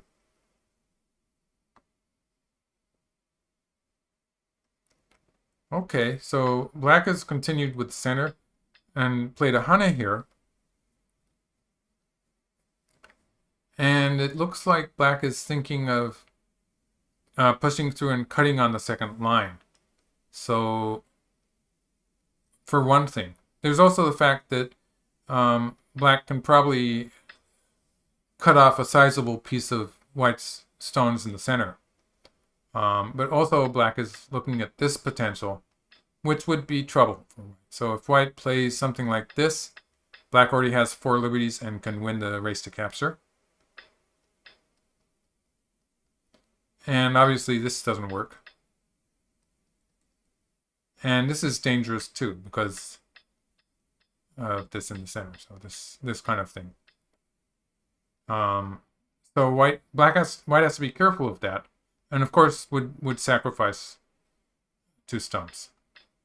So that's one thing that could happen. There's also the fact that black could be going after white's group in the center. So something um, like this. Well, black has to be careful. Yeah, this is maybe not working so well.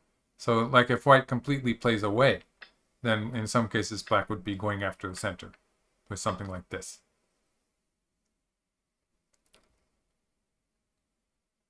So white answered. So with this answer, white is reducing black in the center and also getting rid of this move because now white can just connect here and white is winning by one move.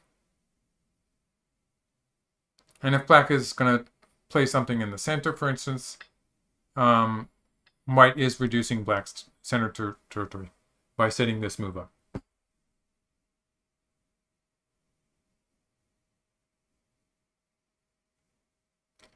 Yes, our Korean friend is asking if he wonders if I play practice Go games with AI such as Katago's Lilo Zero. So I have something called Lizzie, which is the interface for Lilo Zero and Katago. And I play against, I think I'm playing against Lilo Zero.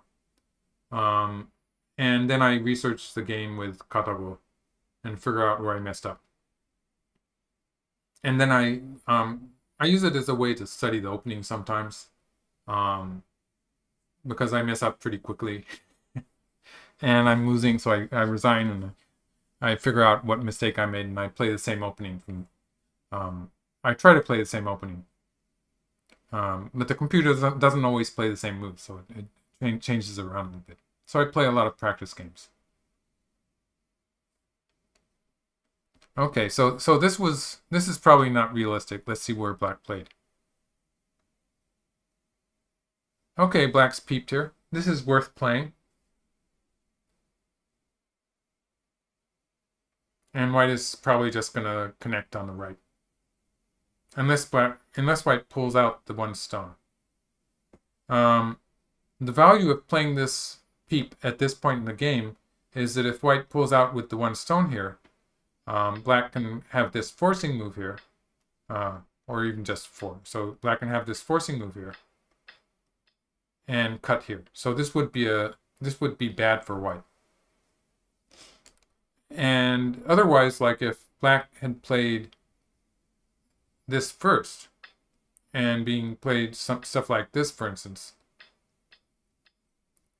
then this would be different because white could play here and then push through, and it would not be working for black. So white would be able to pull out the one stone before connecting at 10.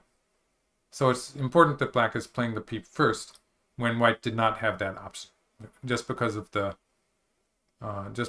forcing move here, which is going to set up the cut.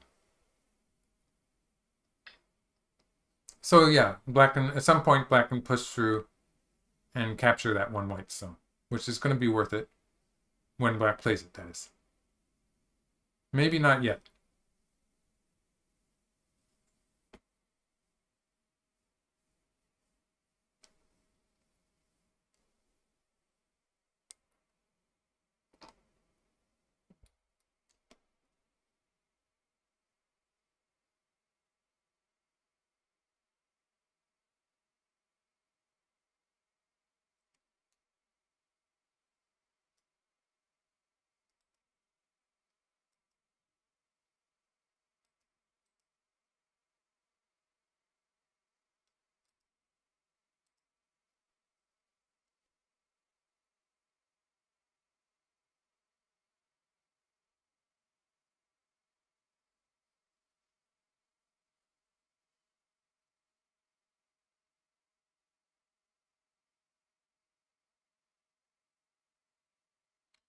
Okay. Counting TLS is saying he finds Park Junghwan's time management interesting. He saves some game for the end game, some time for the end game.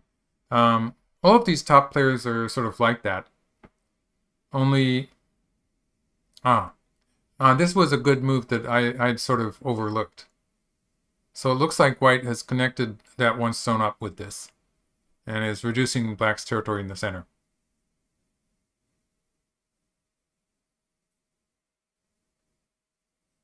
All of these top players do try to leave time for the endgame. Basically, it's the player who gets into trouble in the middle game, who runs out of time after all.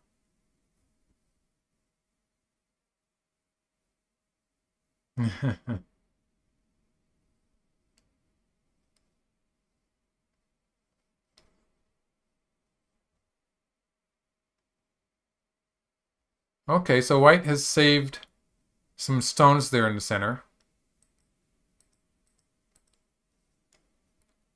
So white's going to cover at P9. This is pretty big, I think.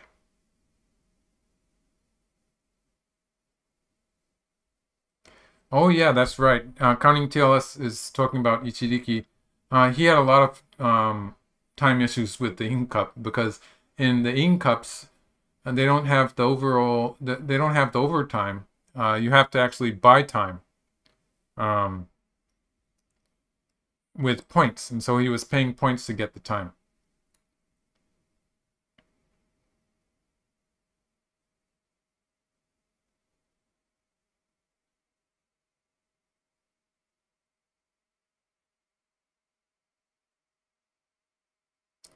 Okay, so when white connects this way, I think black has an opportunity to push through and cut here. So this is something that I would be trying to calculate here. And if white answers here, black can play, let's see, what order should I do it? I think black just wants to play like this.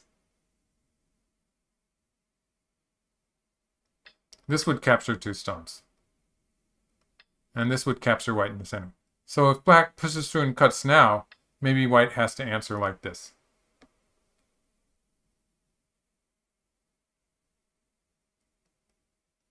And that could have been avoided by playing like this. But white is trying to get the better shape of playing here. And if black plays here, obviously this is going to be better shape for white. So that's what white is trying for. And it looks to me like this is an opportunity for black to push through and cut here. Which is probably a slight gain. Like capturing the 2 stones is big. The drawback being that it does cost a tempo. But it's probably worth it. And black could get this exchange in. Oh, but the center is big too, isn't it? Yeah, so white could just play something like that. I guess this would be okay for white. Maybe not so good for black. So I think the bottom line is that black doesn't have time to take the 2 stones because the center is so big.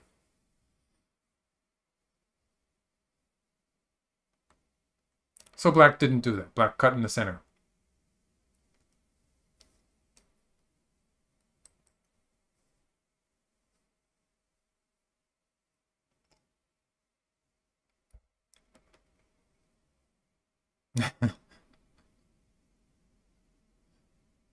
Hello, Don Slayer. Yes. I think it's starting to look good for white. Okay, white connected. But it's still very close. Black blazer, yeah, that's shape. And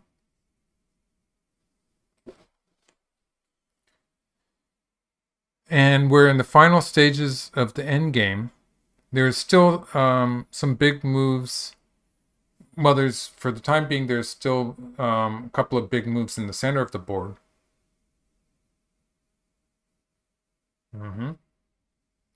So, for instance, saving some stones in the center is still big for white to play now. And then there's the lower right corner, the right side, and the left side, probably in that order. And then they're finished.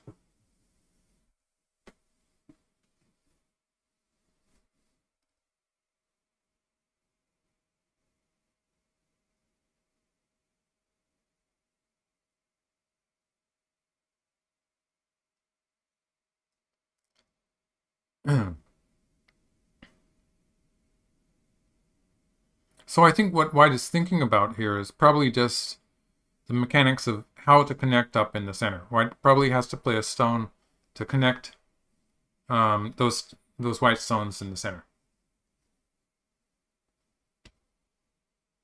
White connecting at L7? Or is it I7? L7. Okay, white connects it. L7 is Sente. But yeah, it is Sente. But there is a kind of a problem involved with that. Let's take a look at that. So white can play here and play here, and would be really happy to have saved those stones. There's some issues involved with that, and one of them is the fact that black can play here and play here, and suddenly white doesn't have any eyes. So that would be sort of backfiring. And then there's also the fact that white sort of has to prepare for it because black can also do stuff like this at some point and push through here, which is also a problem. So there's a lot of problems with that, and white's probably not going to play that Atari. Oh, so instead white plays here. Now white can play the Atari next. Yeah.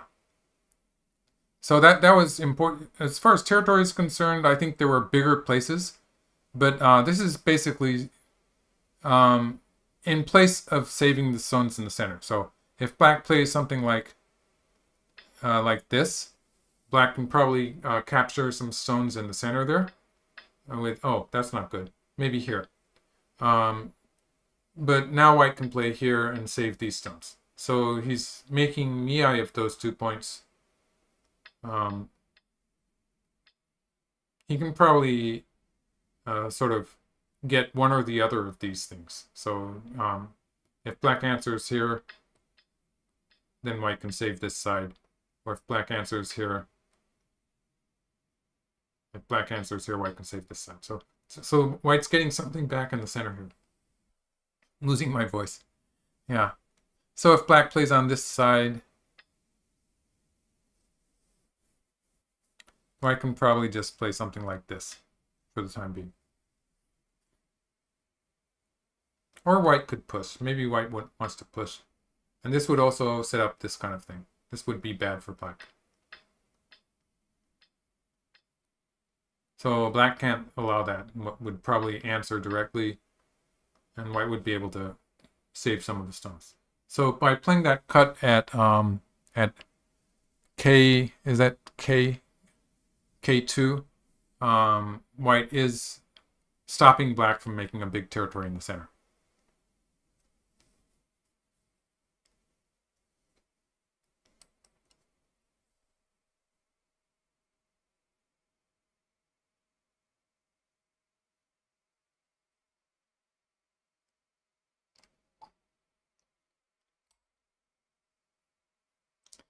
B13 it's fairly soon it's going to be a big move. But it wasn't going to be a killing move against the white group. So it would have been traded for that move that white's just played, which is a pretty big move.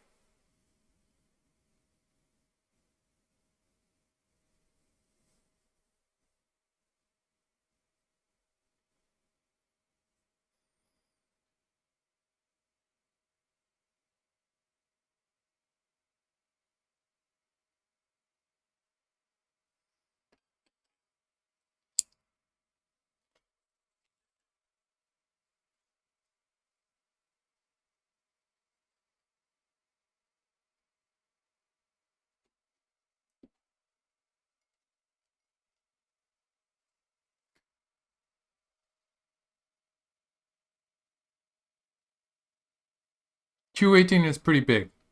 But the center of the board is still... so what white played at J2 was actually reducing black in the center. So the center was pretty big also. So that's... yeah. So black can cover at P18, but white would play the Hanesugi on the first line. It's only something like 7 points there in the corner.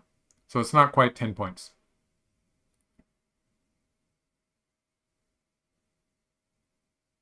I think that point is sort of Miai with black surrounding the center.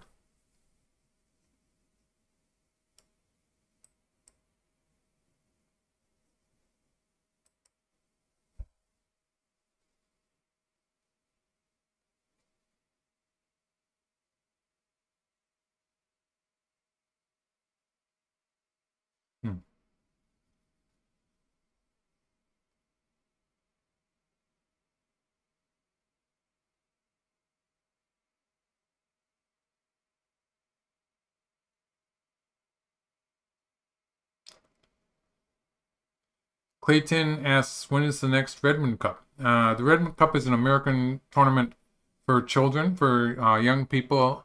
And so I think there's age groups up to 12 and up to 18. And it's a kind of a children's tournament and or youth tournament, you might say.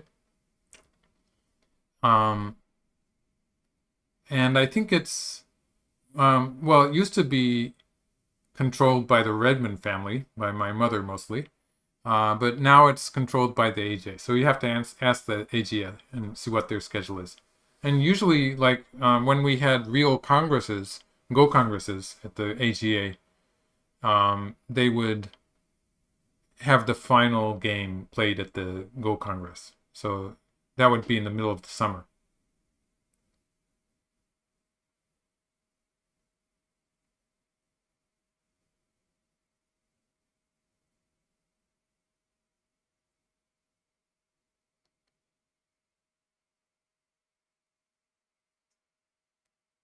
E6 is E6. E6 is way over there. That's probably a misprint.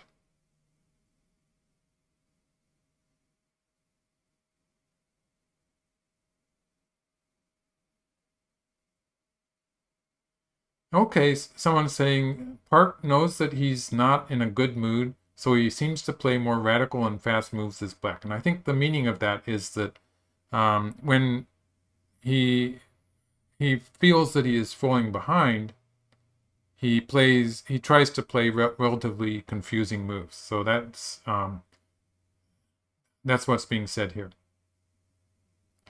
And I'm not so sure about the monkey jump because it gave white an opportunity to play there in the center, which basically white's move here, making a bamboo joint, has basically saved these two white stones in the center. So if black plays, even after black plays here, if black plays something like this to try to surround the center, oh sorry, let's say white plays, well he played here, didn't he? Well, let's just say at some point if black plays here to try to surround the center, white can play here and here, and this would reduce the center. White does have to be careful about his eyes on the right side though, but white can reduce the center here. And so this move here, it has some effect in reducing black's center.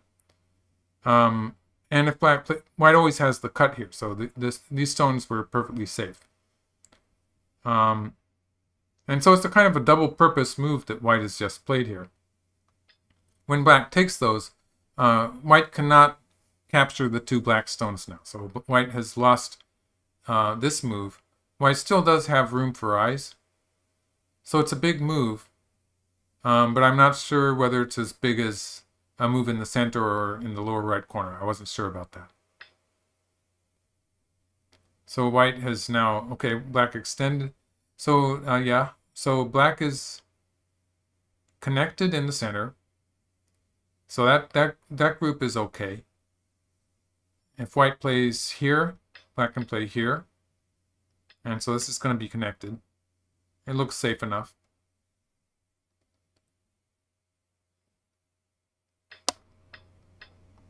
It looks safe enough, yeah. So black's connected there. And white pushed through. And, oh, they're moving very quickly now.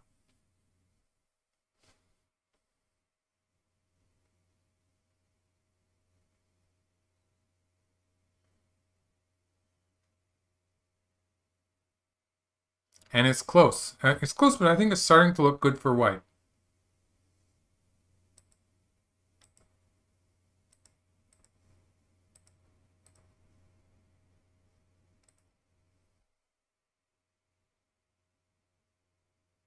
The Don Slayer asks about Ichiriki versus Shinjinso. That's coming tomorrow. I think it was because Ichiriki was just playing a title match. And so maybe they delayed his game for one day because of that. A10? A10? A10. I think it's probably more natural to play, if you're going to play on the left side, it's probably more natural to play B13.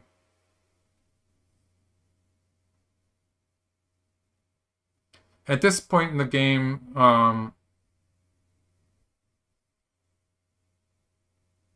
I'd say most professionals would not be making any big mistakes, but we would still have potential to make mistakes. But I think the players at this level that are playing this game, they probably don't make very many mistakes. Zogi Zogi, or is that Zagi Zagi? Why is my screen frozen? I hope not anymore. Hello from France. Hello. Okay. So they're still playing in the center. The center is the last part of the board that's going to be that's still difficult to choose moves at, because in general the center of the board provides you with positions that you haven't gotten into before. So it's a kind of a unique position here that we have in the center of the board.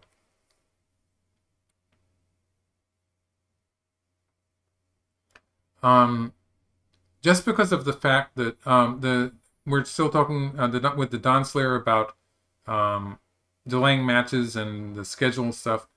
I think the fact that they're playing most of the games online now in international matches, and actually the fact that the players don't have to actually travel to the venue makes them very much more flexible with the schedule. It also makes it a lot of it very much last minute, actually, because yeah. So I sometimes I just don't know what's going to come up next.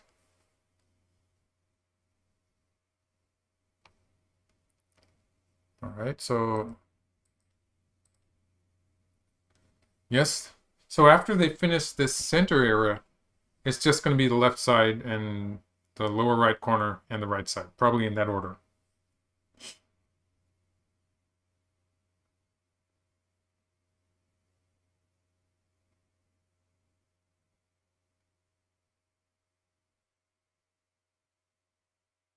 Or maybe the lower right corner first, actually.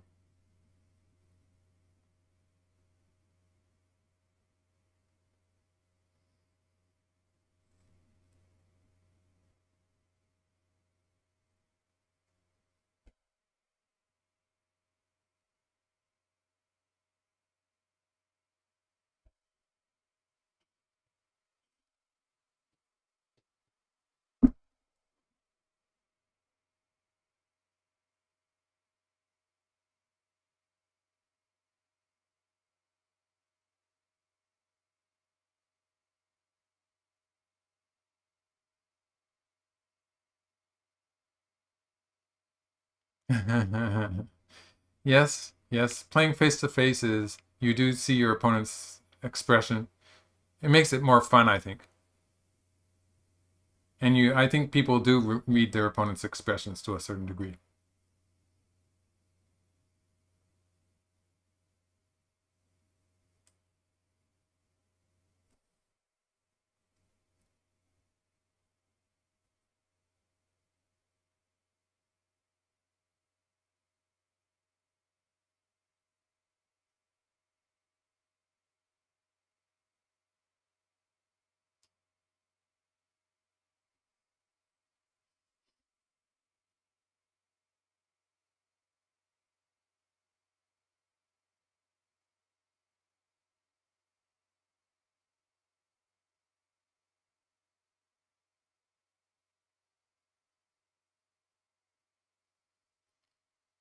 Okay, so a final pause here. I think that Black is um, probably has just 10-15 minutes left.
Okay, Zogi Zogi is asking, have I watched the European Pro qualifications, or is it too low level for me? No, no, I wouldn't say so. Um, those European players, I'd say they're very lucky in that they have the internet, they have AIs, they have a lot of resources that I didn't have when I was learning Go in California, and it means that they can get to a professional level without actually coming to Asia. And so I'd say that they're pretty close or at professional level. So it's not too low level for me. It's just that I have these international tournaments in Asia happening at the same time, and I actually didn't have time to watch the European Pro qualifications.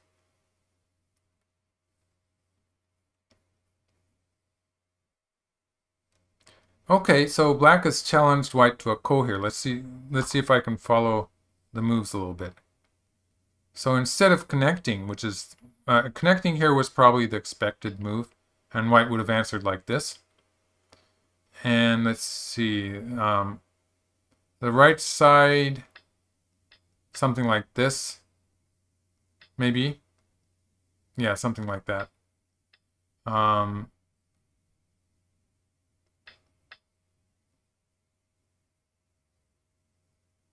yeah, yeah.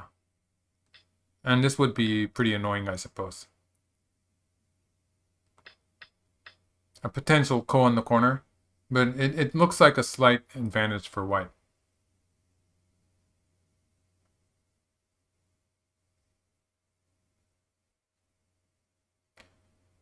If I remember correctly, actually, I think Park actually beat KJ in the Samsung Cup. Um, it wasn't at the finals, but it was a bit earlier in the tournament, I think.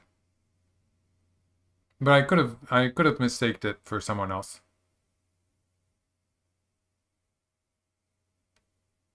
So instead of doing that, black bumped against here. This is putting more pressure on the white group. So um, if white plays on this side, then this would be putting more pressure on that white group on the outside. Black would probably push through here, actually. Yeah, so this would be putting more pressure on the white group. And white takes the ko. This ko is pretty important, so they're fighting the ko here. Let's follow the ko fight. Okay, black's trying to kill white. Looks like they might have a kind of a climax here. So white needs to make eyes now.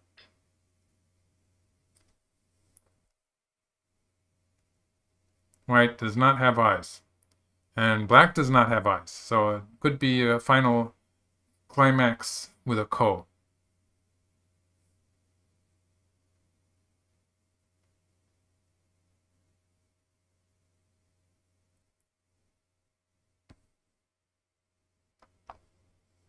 Okay, so the ko I'm talking about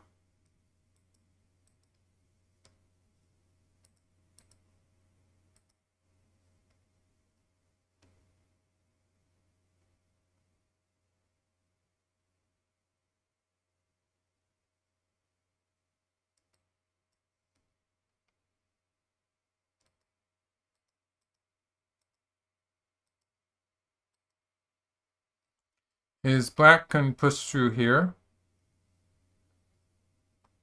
And white does not have two eyes.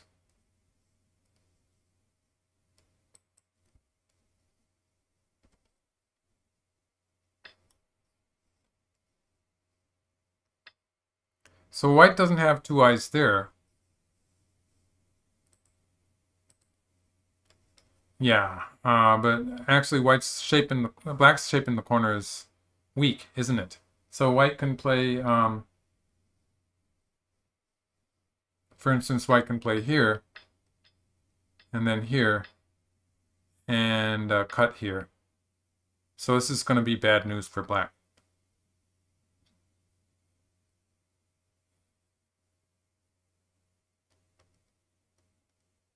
Maybe, okay.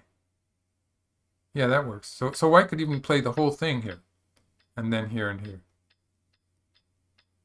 So that would be a collapse for black.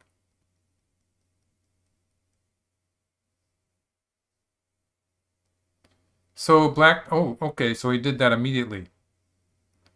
That doesn't work quite as well. Okay, that way. Okay. So this is going to be a race to capture. Ah, exciting at the end of the game.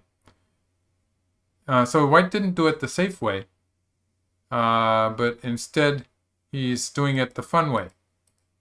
But it looks like white's going to win anyway. I think white's going to connect the ko now. Black has to take one stone. So white's going to connect the ko. Ah, throwing in first. Okay. That makes sense.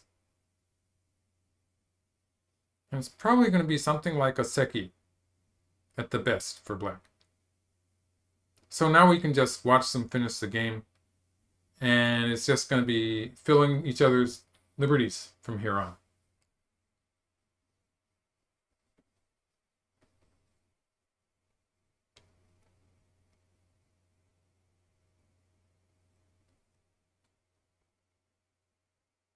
White does not have a big eye. White's eye is not what I would call a big eye. It's going to be a small eye. But white has a lot of liberties. That's right.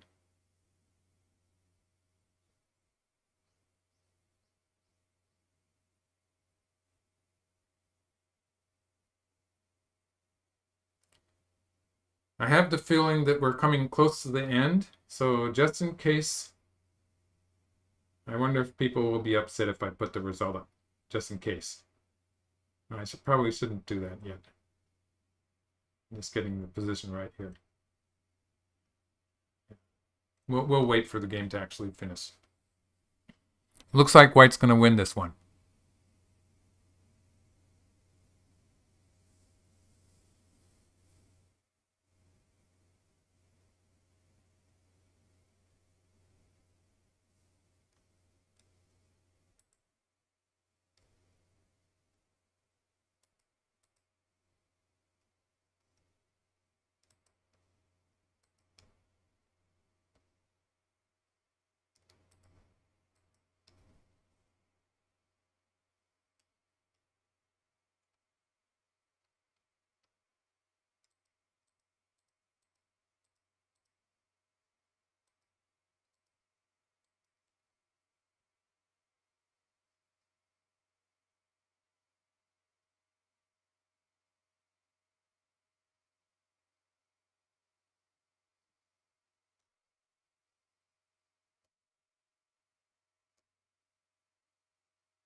When it pauses like this, I am sort of wondering if we're just waiting for the result.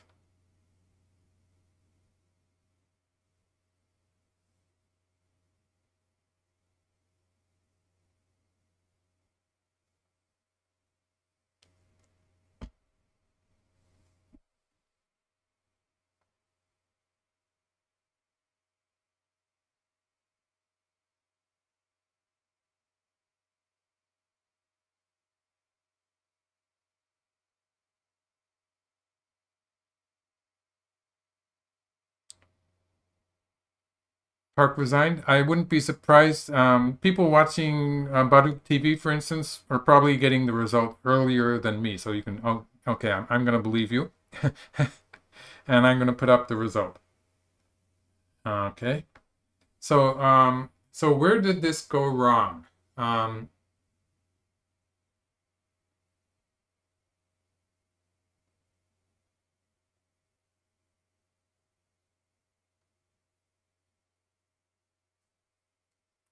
A very good question. Oh, yes. And the result has come up here also. So white is officially white has won by resignation. I think even at this point, the game was hanging in the balance.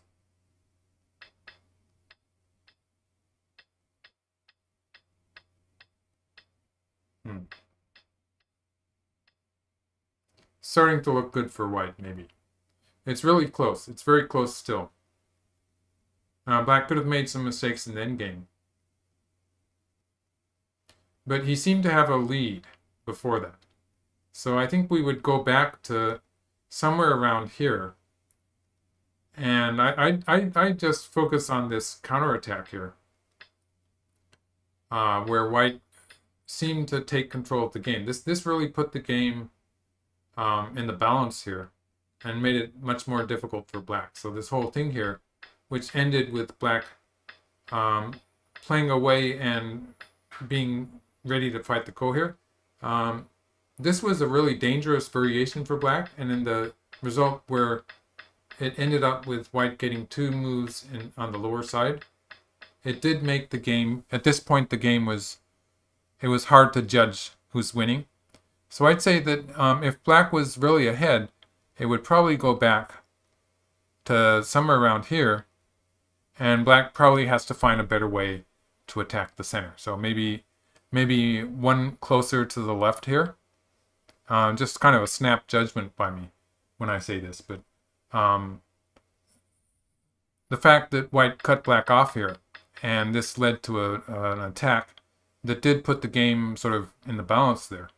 Maybe black should have played one to the left. Okay. So yeah, I'm probably going to get a better answer if I research this with an AI. But I'm going to say that maybe black should have played one to the left here. And this way, black would be able to get some forcing moves, whatever black does. So something like this, and then an attack against the center. Something like this, or something more aggressive like this. And at this point of the game, I was thinking was looking good for black. So maybe this was where it turned around. So KJ and let's see, it's Mi Yu Ting from China. They're in the semifinals, and it's Shin Minjun from Korea. And so the other Shin Jinso, is going to play Chiriki tomorrow. So we'll see that happen. Zogi's asking me about Baduk Doctor, and I've seen that name, but I don't know exactly who it is, so I can't really comment on that person. Okay, so this is it. Hi, Go Dave 89. And okay, so tomorrow I'm going to be back to start with. At an earlier time, I'm going to be back with the American Go Association. Let's see, I'll give you the link again. Let's see.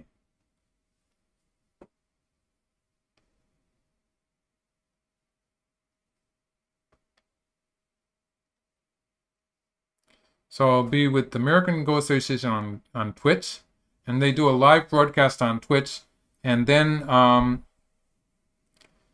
oh yeah. Oh, I was thinking Shiminju had won. After I do this, I'll take a look at that game quickly. But I'm doing a Twitch tomorrow, probably an earlier time. I haven't actually checked it.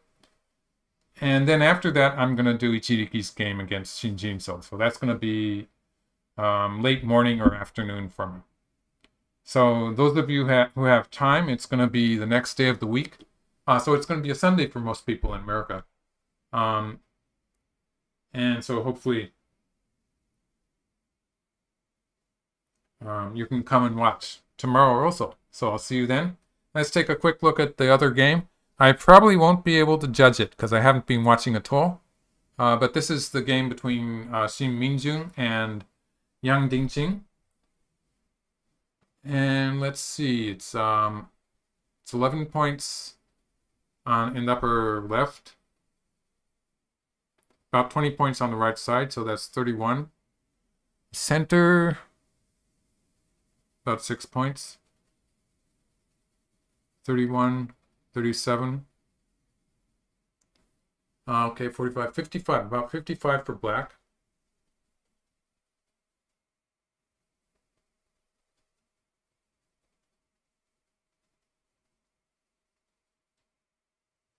It could be close. So yeah. I have to go now, so I'm going to finish the live stream. The timing worked perfectly for me. It looks like this game is sort of hanging in the balance. So you can watch it on a different server. I'm sorry, I have to finish my live stream here. Okay, so thank everyone for coming. And I don't know about the Yang Dingjing Xin Minjun game. It looks pretty close. I'll see you tomorrow.